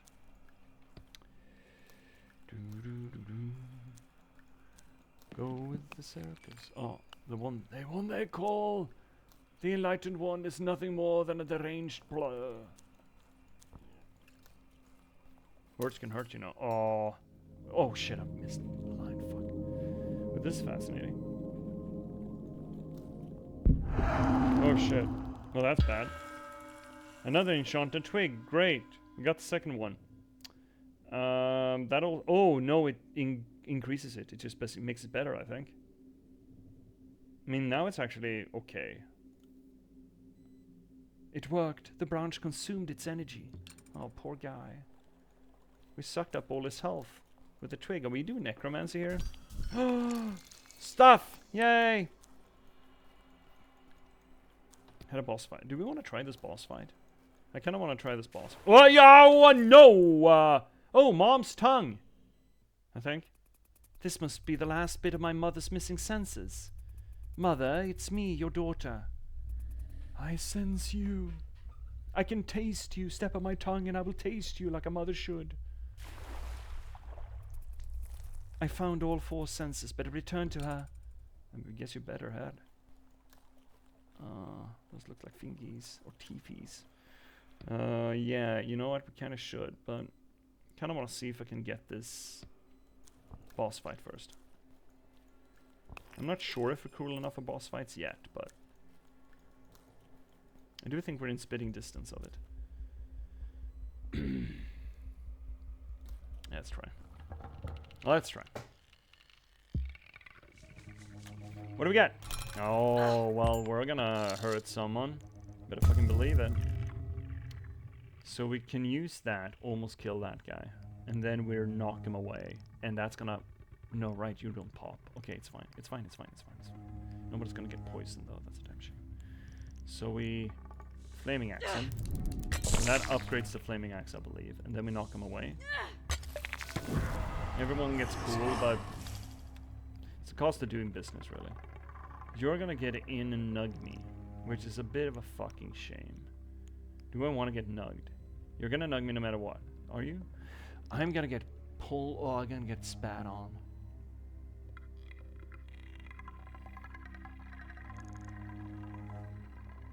I think I prefer that.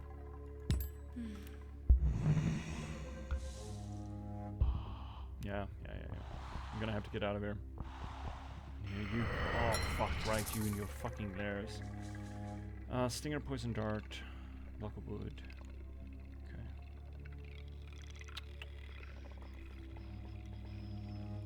Go ahead.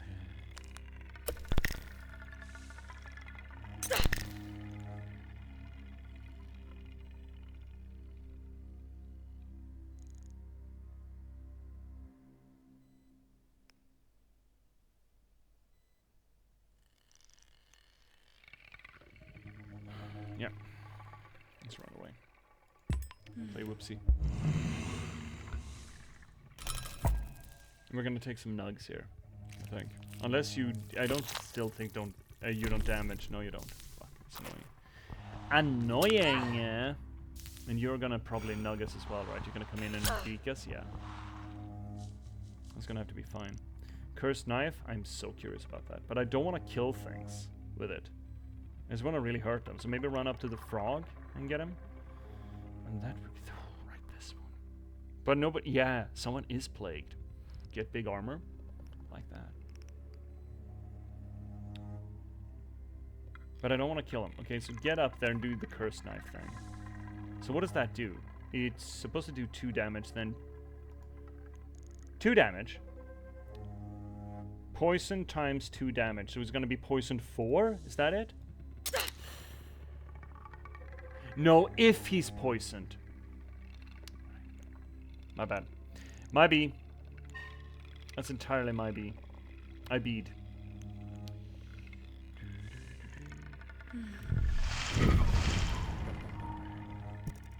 So lose a lot of health, but get a lot of fucking armor. And then we can... Ooh, defensive swing. Excellent. Excellent. Actually great. And let's use that, so we get the heal back.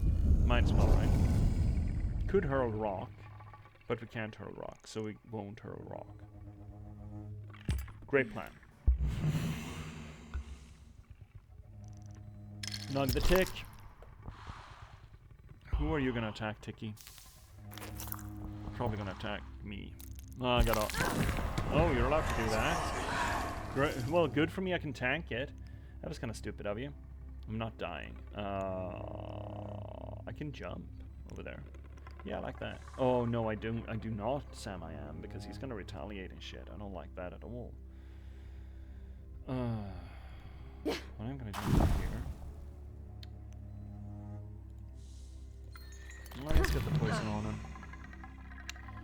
And then let's knock this thing. See what we get. Choose a card. Heal up to 4 this battle. That's actually not bad. I like that. Let's heal a little. Let's heal a little bit. See, let's see here, TD4. What do you think humanity's greatest threat is? Itself.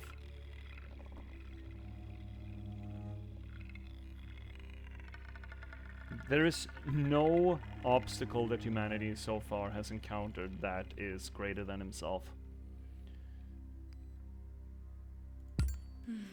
Oh, right, I should have stepped up to get the nug. I forgot. I keep forgetting about the nug. You're gonna die, buddy. Oh, no, you ran away.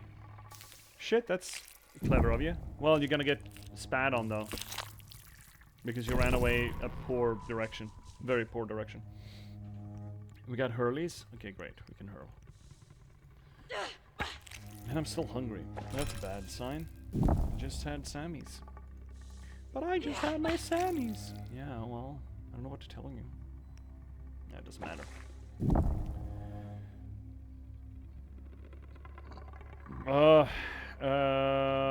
Yeah, this is not bad. Well, I think it's gonna be as good as it's gonna get. Ah, shit, I keep forgetting the nugs. Personally believe if there is anything bigger than humanity might actually come together. I mean, what is bigger?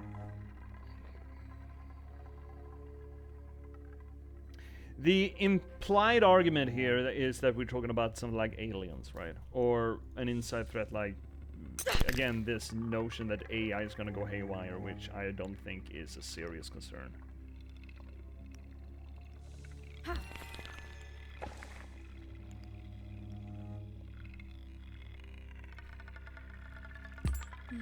I keep forgetting the nugs!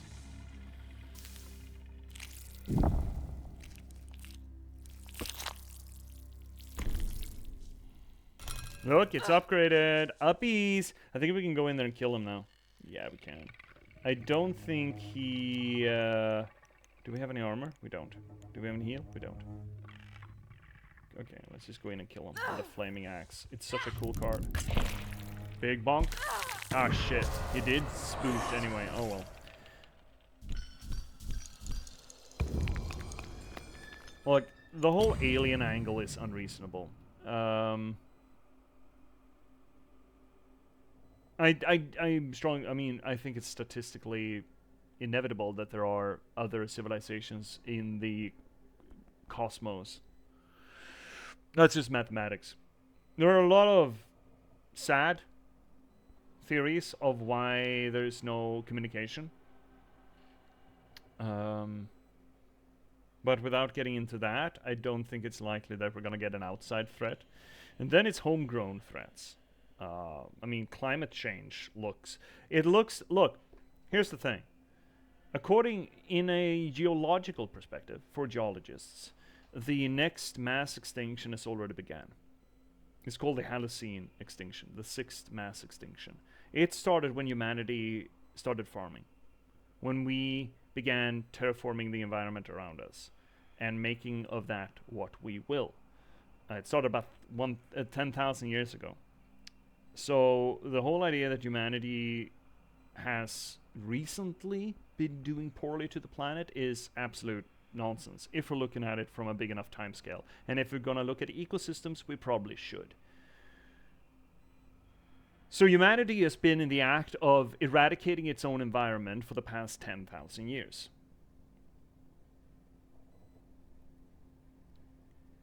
Ergo, it seems reasonable to me, if we're going to talk about some sort of grave threat, I think we have well proven that humanity is that.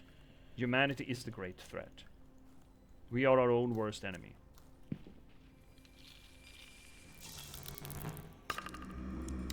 Need teardrops. Great. Love that. What do you mean sad theories? Oh, there are a cluster of them. If I don't remember them all. There's one theory saying that we're late to the party, that the rest of the universe civilizations have all died out. There's another theory saying we're early to the party, meaning that no other civilizations have sort of popped up.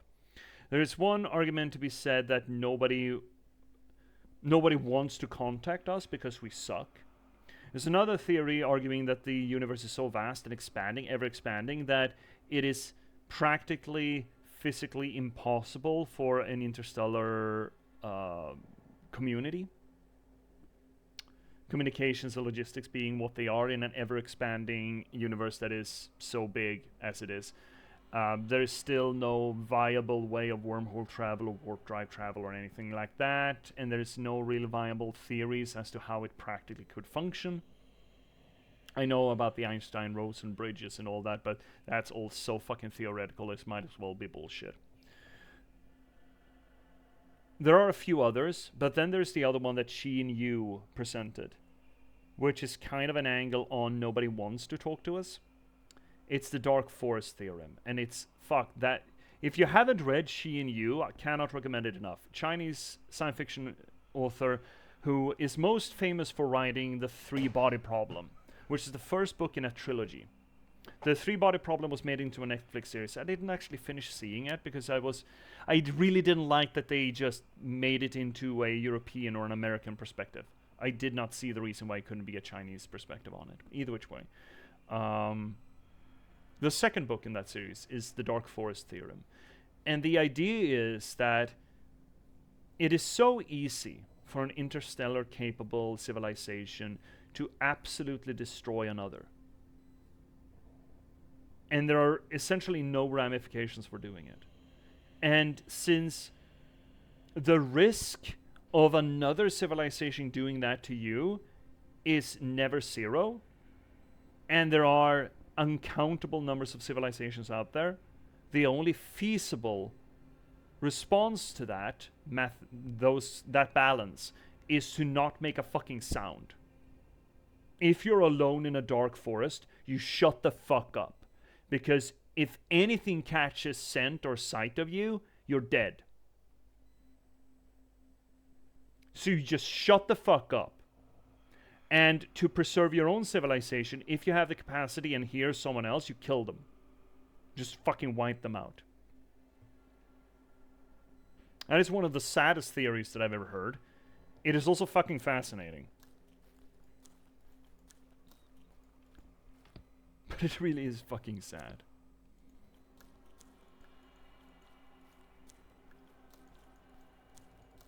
Don't you think we're being very loud, though? Depends. Not necessarily. I mean, it's a very big universe, brother. It's so fucking big. We could be screaming our lungs out. Have you ever heard about the loneliest whale? Now, I've heard that the loneliest whale actually found a mate. Who said that? Someone told me that the loneliest whale finally found a mate. But have you ever heard the story of the loneliest whale? It is I think it's blue whale or gray whale. I forget the exact species of it. But one of the singing whales that have, since like the late 90s, have been documented by scientists to swim around the ocean and sing themselves raw. But here's the kink. They sing and hear, probably hear, number one, in a frequency different from all the other whales. So try as they might, as much noise as they made, swim across as much of the ocean as they couldn't find anyone. Nobody responded to them, no matter how much they screamed their loneliness into the world ocean, because nobody could hear them. Who's to say that anyone can hear radio traffic? Anyone out there could hear radio traffic. Maybe they're so advanced that nobody actually has a radio, or just that it gets lost in the noise. Maybe it just gets lost in the background radiation, you know? But maybe we're the loneliest whale. We operate in ways that the rest of the intergalactic community just doesn't. Maybe we're unique in that. In some way, shape, or form. You might as well save. Or are we just supposed to... No, there's another stick up here. And there's another stick up there. That is... Yeah, okay.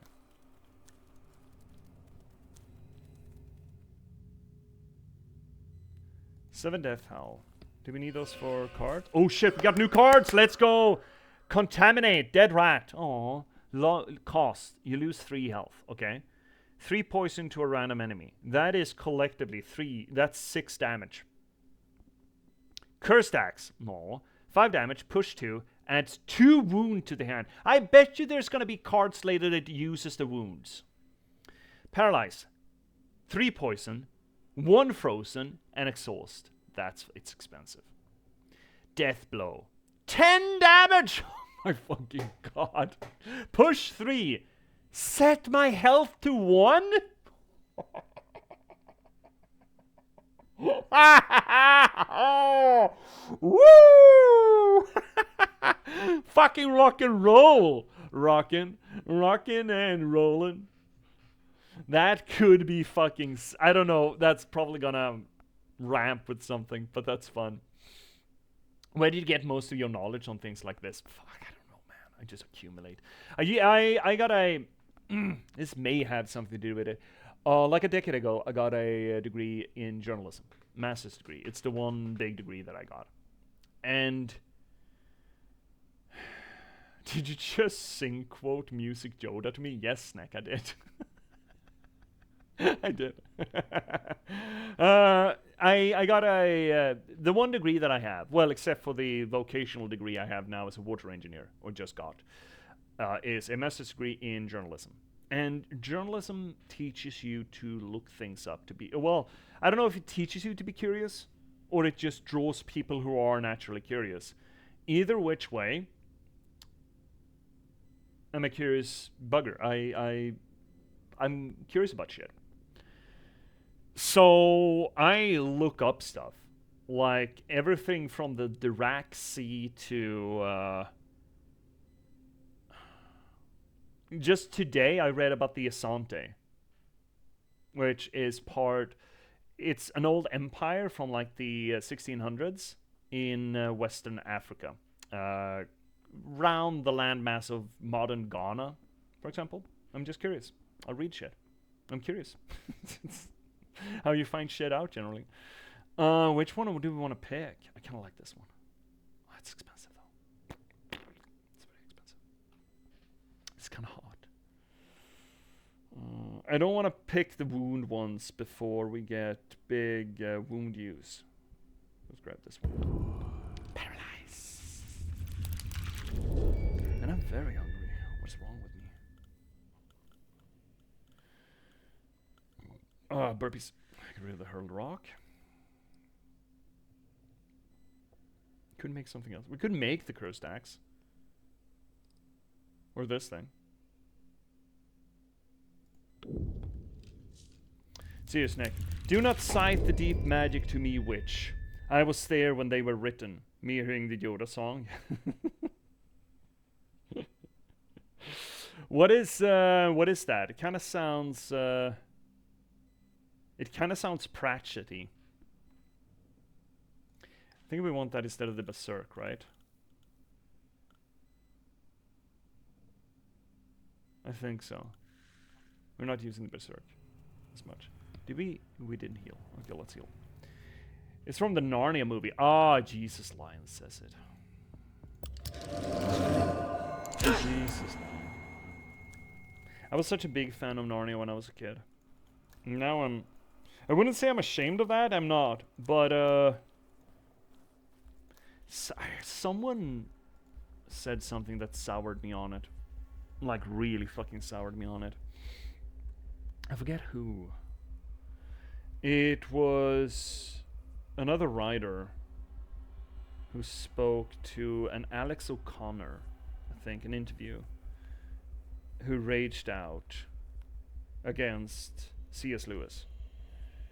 Because C.S. Lewis, with a little bit of an explanation, was shown to have this weird fetish to the innocence of childhood, which the author that was being interviewed thought was this grave fucking injustice. And I can get that. I can get behind that, despite the whole Jesus vibe of it. I was more of a fan of Screw Tape Letters, as far as the author goes. Never have I ever encountered the Screw Tape Letters. CRT4. I'm into Japanese folklore because how well documented it is. Is it? I mean, considering I'm big Nordic folklore, I'm like, well, what about Nordic? But Nordic folklore is not very documented at all, so. Okay, yeah, alright. So what are the sources there? How old are the sources? That's the key. Because there's plenty of sources about, for example, Nordic folklore that are about 200 years old. I don't count that. Almost that old. So we have 3 enemies, 2 bosses. Let's try this one. Shit. How mean are you? You're just bigger and faster. Elder Knight Leech. Fun. I can't jump. I can't get the Cursed Knife poison, so maybe I shouldn't. But I could get up there, jump, and then I guess we need to move away and tank a bunch. But let's do a little nug on him. Let's nug him.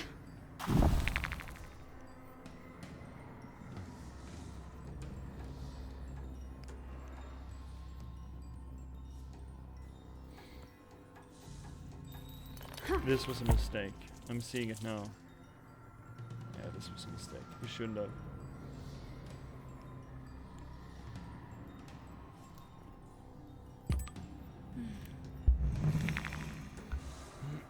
I see your snack. Screwtape Letters is a near satirical Christian novel written by Lewis.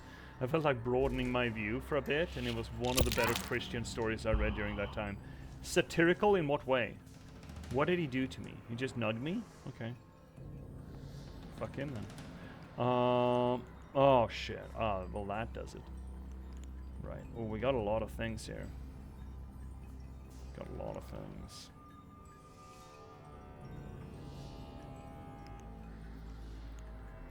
Fortunately, we don't really have any attack cards. But we do get to draw a card, but I don't think that's gonna matter too much. So we're gonna poison that lad. Do we just get rid of that? I think we just get rid of that. Poison. And then rotting flesh. We're gonna lose a health, but I don't think that matters. That's still 3 damage. Oh, we're gonna take a lot of self-damage here, I think. We do need to get out of that pit. Let's just do that.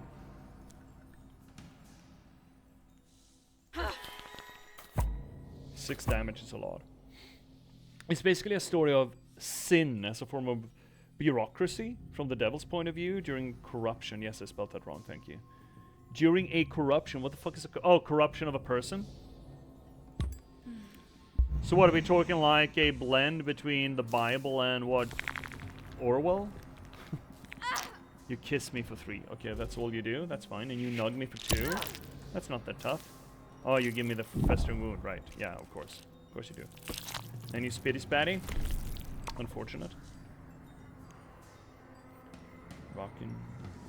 He's already 2.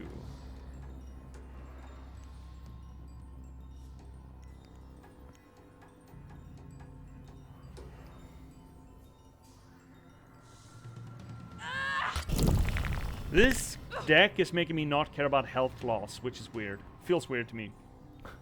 See you Underdark. How long is this game? Will this get longer than Silk Song? Oh no, nothing gets longer than Silk Song. I think we have... This is actually the last area that we need to do.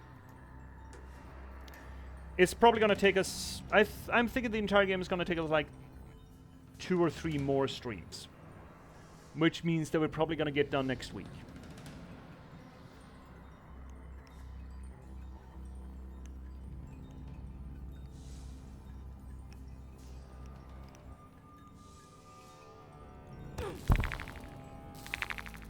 You're dead next turn. Great.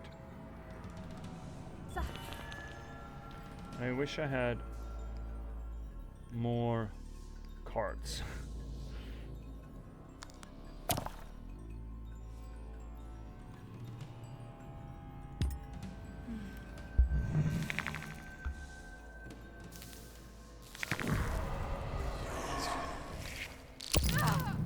Kind of hoping he was gonna blow the berries there, but oh well. Oh, but oh. Oof.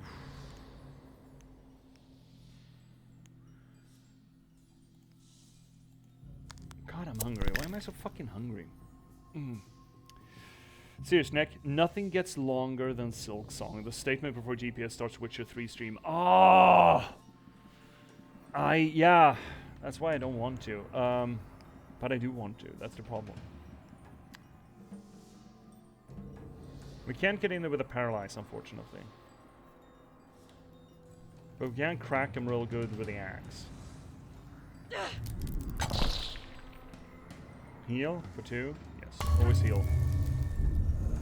I don't think we can reach him with a rock. No, we can't. Okay. Is he gonna die yet? He's not. That's stupid. I shouldn't have moved. Oh, he does die. Fuck yeah, let's go.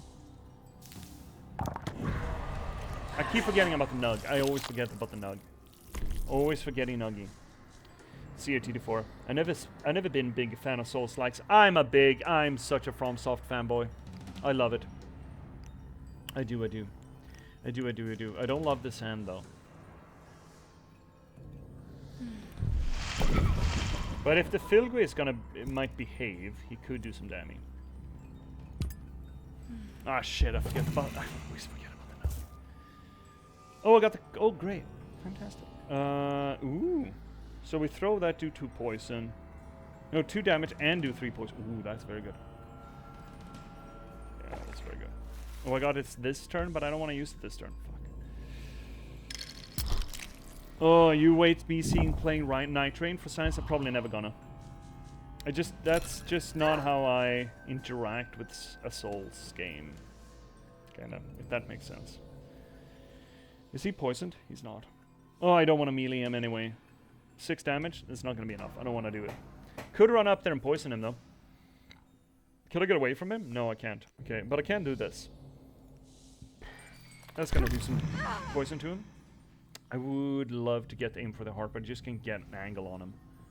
Unfortunately. Why did you focus the field? Where you fucking asshole? You asshole!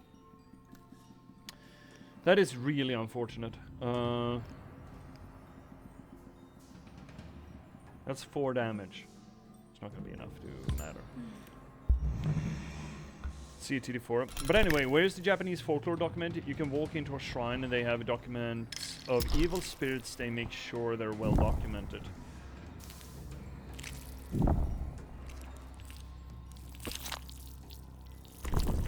Oh shit. That was stupid of the Filgrit to go there. I am...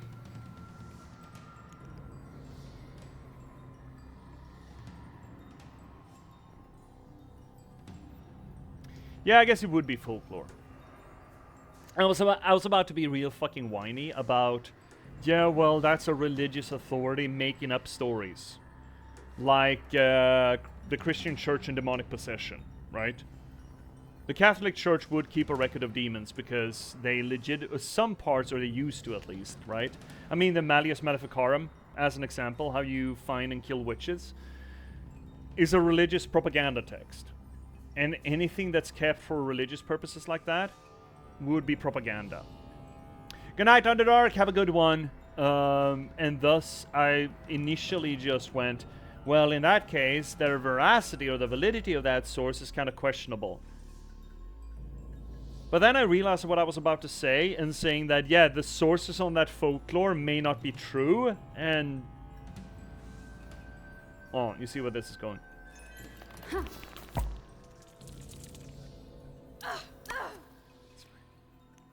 Do a little poison. It's just 1 nug, though.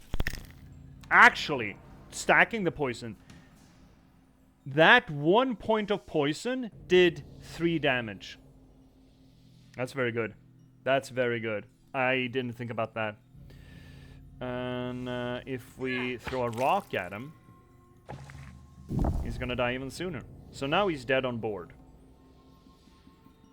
Perfect. Now he's even more dead on board. He's dead in 2 turns. Fuck, I like this deck. I'm so happy that this deck doesn't suck. Because our last deck sucked. Well, sucked is putting it strongly, but I didn't like our last deck. This thing I like. I'm so happy. If you're happy and you know it, clap your hands. If you're happy and you know it, clap your hands. If you're happy and you know it and you really want to show it, then take your dick and swing it around. Wop wop. And a new nest? Great. Yeah, I'm a big fan of this deck. This is a fun one. Do we have anything on that? 3 drops. We do. Alright, here's the question. Do we want to uppy the limit break?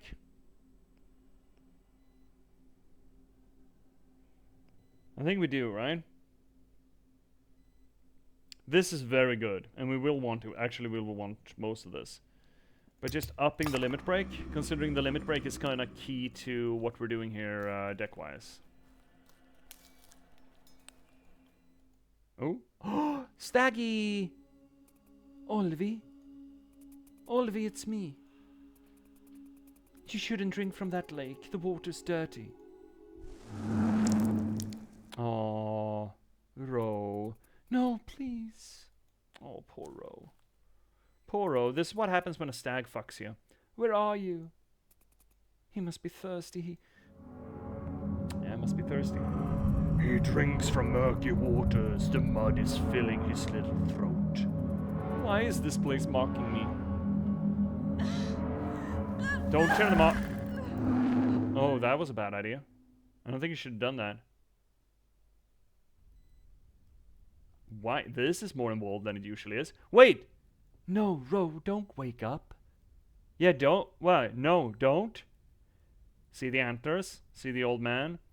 They've been saying that the old man used... Oh, the moose used to be a shaman. They've also been saying that since Mother died, my father has been losing himself. I'm thinking that the moose is our dad. And he's progressively being more and more permanently spirit cast into the spirit realm. I've been thinking that, but I haven't had a good track on it. But look that he's sitting on a moose pelt. Hi, Finnick, what did you miss? Well, we beat Anger. We got through it. We haven't cleared the area, but I'm so happy to be out of the Anger deck. We're in the waters. Turns out that, do you know how Ro got her baby? The baby doesn't have he doesn't have a human father.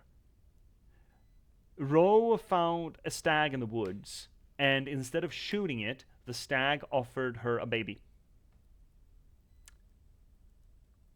That is to say, she got knocked up by an elk. So the baby was half spirit already, hypothetically. Otherwise, we're in the stale water. We're running the bargaining deck. It's fun. I'm liking it. It's weird. I'm so happy. I'm so happy that a fun deck has come around. And suddenly we have a flat. Actually, she's waking up. She got so pissed off there that she tore off the antlers, and now she's waking up. This is weird. No, Ro, don't wake up. Don't come back just yet. Keep your eyes closed. Be strong, sweet sister. Stay the course. I mean, our siblings would want us to keep going. I mean, they must be guilt-ridden as well, right? Keep moving, Ro. Don't give up. It's nice to know that our family's there with us. I'm sorry, I will keep moving. That was a cool little segment. We've never seen that before. That was kind of out of left field. That's neat. I like that. I like that a lot. Fuck, this game is good. This game is so good.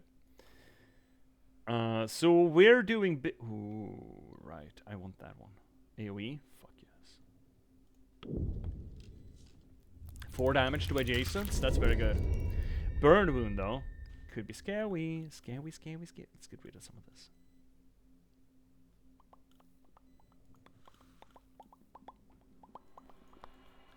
So how are you doing, Finnick? What was up? Anything fun and interesting, or just, you know, life? Life getting in the way. But yeah, I'm having a blast with this. I think it's great. I think this deck is fun. It's weird, but I'm having fun with it.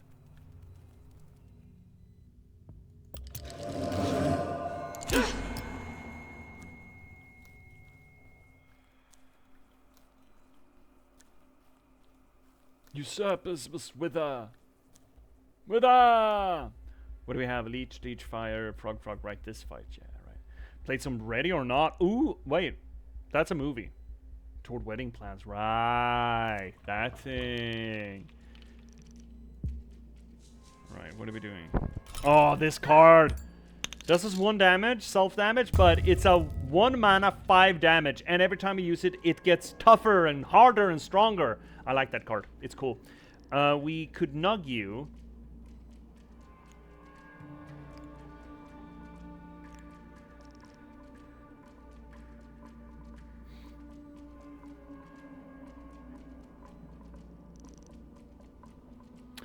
Bear with me. Nug. Just a mushroom cloud. It is also an FPS game. Ready or not? I don't. Yeah, it makes sense. Scans. We hurl a rock at the orb, and I think the frog eats it. And then we step back. Step away.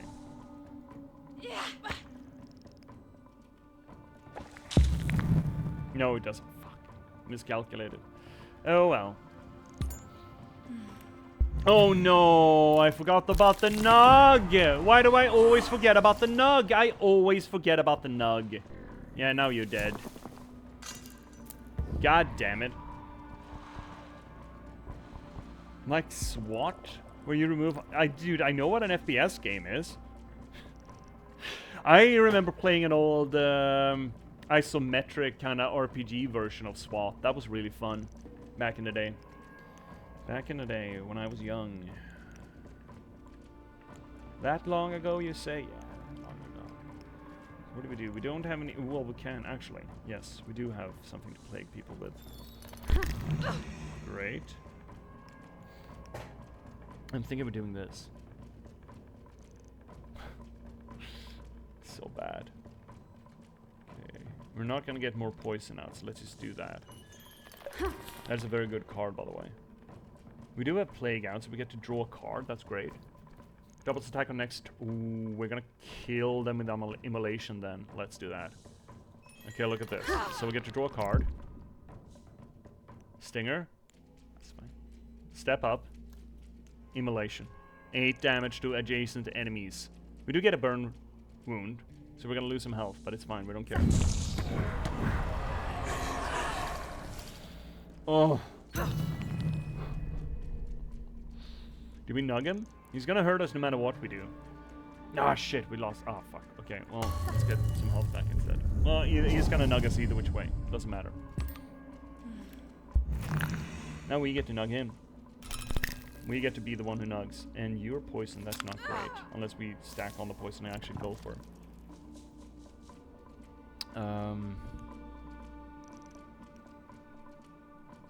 The jump is not gonna help us unless you jump there.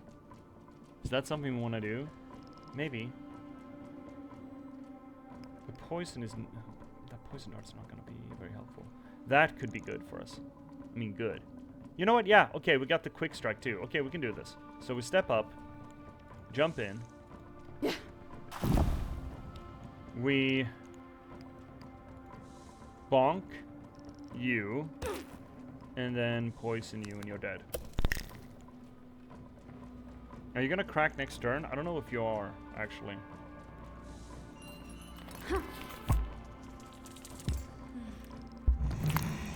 Oh, right, he just dies like that. Well, that's boring. Alright. Oh, shit. Oh, well, we're gonna get more stuff to pick up. Let's see here, TD4. I reckon Japanese folklore is indeed folklore, because most yokai are made from sort of bad experiences that a person thinks there's no reasonable cause for unexplained deaths, and most folklore vary from area to area because they believe yokai can only work in a certain vicinity. I mean, yeah, like most folklore, right? That's just folklore. Folk beliefs. They are varied. They're not codified. That's the beauty of folklore. I think Finnick and me talked about this. Finnick, when would we talk about this shit? How folklore separates from religion? Did we do it while we played Bramble? I like to remember that we did it while we played Bramble, right? I think. So yeah, we had that conversation, and yeah, there are key elements, I think, that separates folklore from religion, even though in the detail it might seem similar. I mean, it's all weirdo rituals and belief structures that are not cemented well in reality, but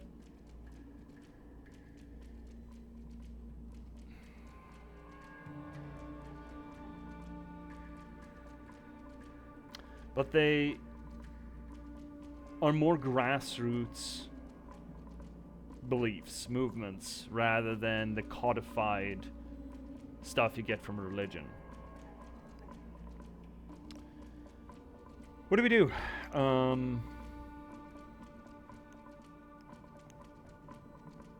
Have we been hurt this turn? I don't know if we have. But I think we're gonna bonk him in the head. Ooh. And then step away and then shoot him. Oh, that kills him. Boom. Haven't played with Fragile for a while. When did we play with Fragile last? I don't remember. Yeah, I think so. We also talked about vernacular religion when we played When the Water Tastes Like Wine. Yeah. What's your favorite creature from any folklore? I mean, I'm gonna have to lean Norse folklore or Nordic folklore, considering, you know, that's what I know the best and I've been writing about a lot. Problem is, though, that I don't come at it, TD4, from a favorite perspective. It's not, again, I don't rank lists or anything. It's not how my brain works. And I have, at this point,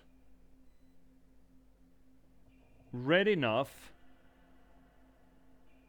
and written enough that I don't see them, because when you're, most people think of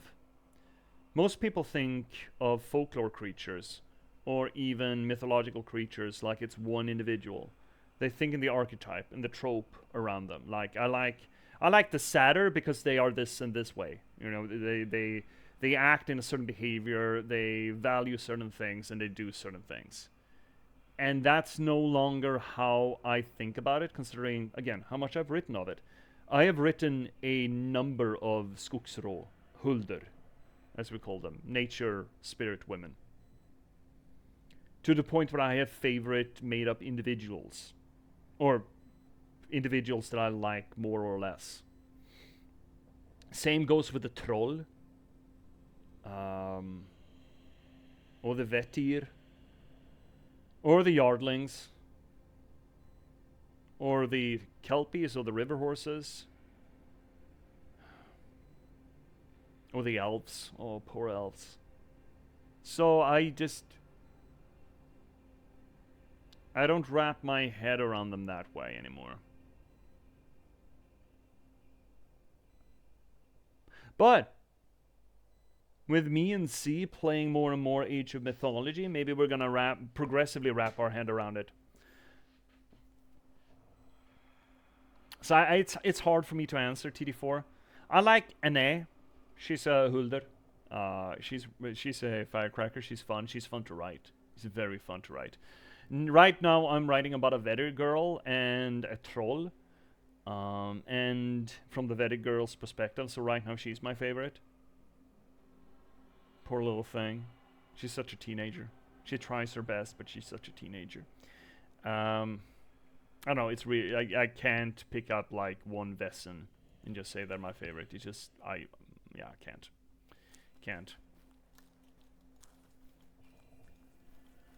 It's like asking me what my favorite race of human is. Oh, yeah. Oh, we have a scene from here as well. Oh no, they move over. Well, that's nice of them. Oh no, shit! Obsidian mirror. I see a dark reflection of myself. One should not stare too long into this stone. Yeah, shouldn't stare too long into the abyss, because then the abyss also stares into you. First turn, copy a card from hand. Don't like that. Not gonna happen. You would say the Jersey Devil. I guess that is one thing. Okay, so what is folklore and what is cryptozoology? Where's the difference? I have a hard time wrapping my head around things like the werewolf as being a folkloric creature. But I guess all of those are, right? The mummy, the werewolf, the vampire, all of those are folkloric creatures. It's just that they've been so modernized in a way that I no longer think of them as folklore creatures. Which is untrue and unfair. They still are, right? In that case, it's easy. It's a werewolf. I'm a big werewolf fan. But it feels like a cop-out answer. Because again, I don't think of folklore that way. But I get that I should. Probably should. Because it fucking is, you know? Oh shit, we're done? Oh no! The stream's done! Aww! Yeah, I can't go long. I need to write tomorrow. Fuck. Okay. Well, we did what we wanted to do. We got to the new cool deck, and it's cool. It's fun. It's a lot of fun. I'm liking this a lot. What am I not looking? Oh, right, the totems bit. Right.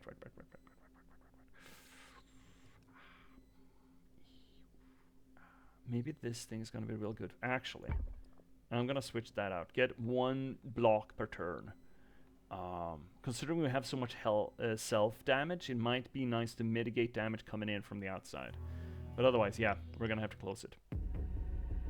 You sound so sad. Yeah, but I was having fun. So this is bargaining. Yeah, it's paying life to have effects.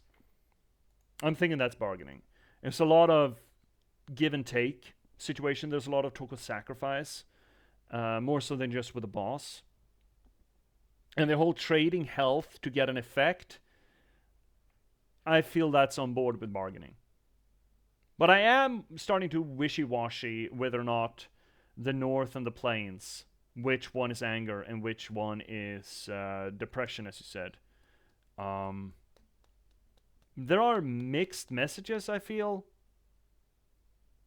But I'm... Now that... Because we went through the plains before we had this idea, right? And realizing that the plains boss was called Exo-Wrath feels like that is a Wrath reference, right? Right? Like it's anger, which would flip it. Which is fine. Again, people don't go through the stages at the same pace, either which way. It's fine. Or in the same order. And the card you got? The card you got from the boss was a frozen one. Or get armor. I don't know what that... how that associates. I mean... you could argue that freezing something is making it still. And being still is an association to depression, not doing anything. And jumping with flaming skirts certainly does seem wrath. Yeah, I'm slowly coming around to your read that the plains were anger and the north is wrath. Where's me drink? More and more. Cheers, Carbon. Stay hydrated, everyone.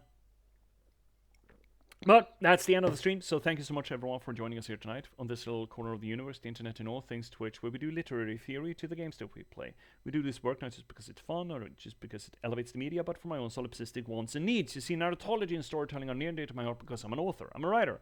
I've been a novelist for the past over a decade at this point. I've written 9 books in that time. I'm currently working on my 10th.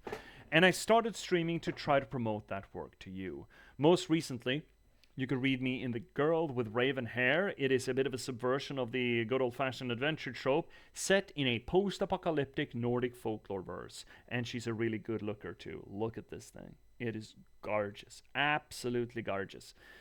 So please do check her out. If you want to read something else, there's always the soft prequel to that, The Patchwork Sovereignty, also set in the post-apocalyptic Nordic folklore verse, but it's more of a low fantasy folklore version of LA Confidential or Chinatown. Or, for that matter, something completely different. The Last Box, a cyberpunk transhumanist thriller about the spontaneous eruption of sapiens in a bit of gaming code. You can find these things, both links to where you can get them, and further descriptions of them, on the first link down below, J.P.S. I'd also recommend you, if you really want a physical copy, buy from me directly. I don't know if it's going to be cheaper for you. I don't think it will. I'm going to get a hell of a lot more money out of it. I will send it to you. But my copies are better. They're so much nicer than the print-on-demand copies. If you want to join this growing community here on the channel instead, second link down below is going to get you to our Discord. If you want to check out what we previously played on the channel, third link down below is going to get you to our YouTube archive. And if you want to give a little bit of a kickback for the work that I do, well, of course, you have the infrastructure of Twitch itself. Don't forget to spend your Bezos buck, or for that matter, ABBB, baby. ABBB, baby. Always be buying books. Buy the books, read the books, review the books, or just refer the books. Anything that you can do that helps putting these things into the hands of people who might enjoy them, that's the point. That's the point of all of this. So, please. But if you don't want to do any of that, or you already have and you still want to give a little bit of a kickback for the work that I do, worry not, chat. Fourth link down below is going to get you to Buy Me a Coffee page. Now, all that's being said and done, Twitch, we still have words. We still have work to do. Well, something to talk about. But before we do, let's send the people off that don't give a shit. Hi, YouTube. Thank you so much for watching. It's a damn pleasure to have you here, as always. You don't have to wait until next we're live to watch more of this stuff. There's always money in the banana. There's always money in this banana stand. But you can just click on whatever hovering around my head and you're going to get more of this. So until you do, thank you so much for watching. Keep passing the open windows, and good night.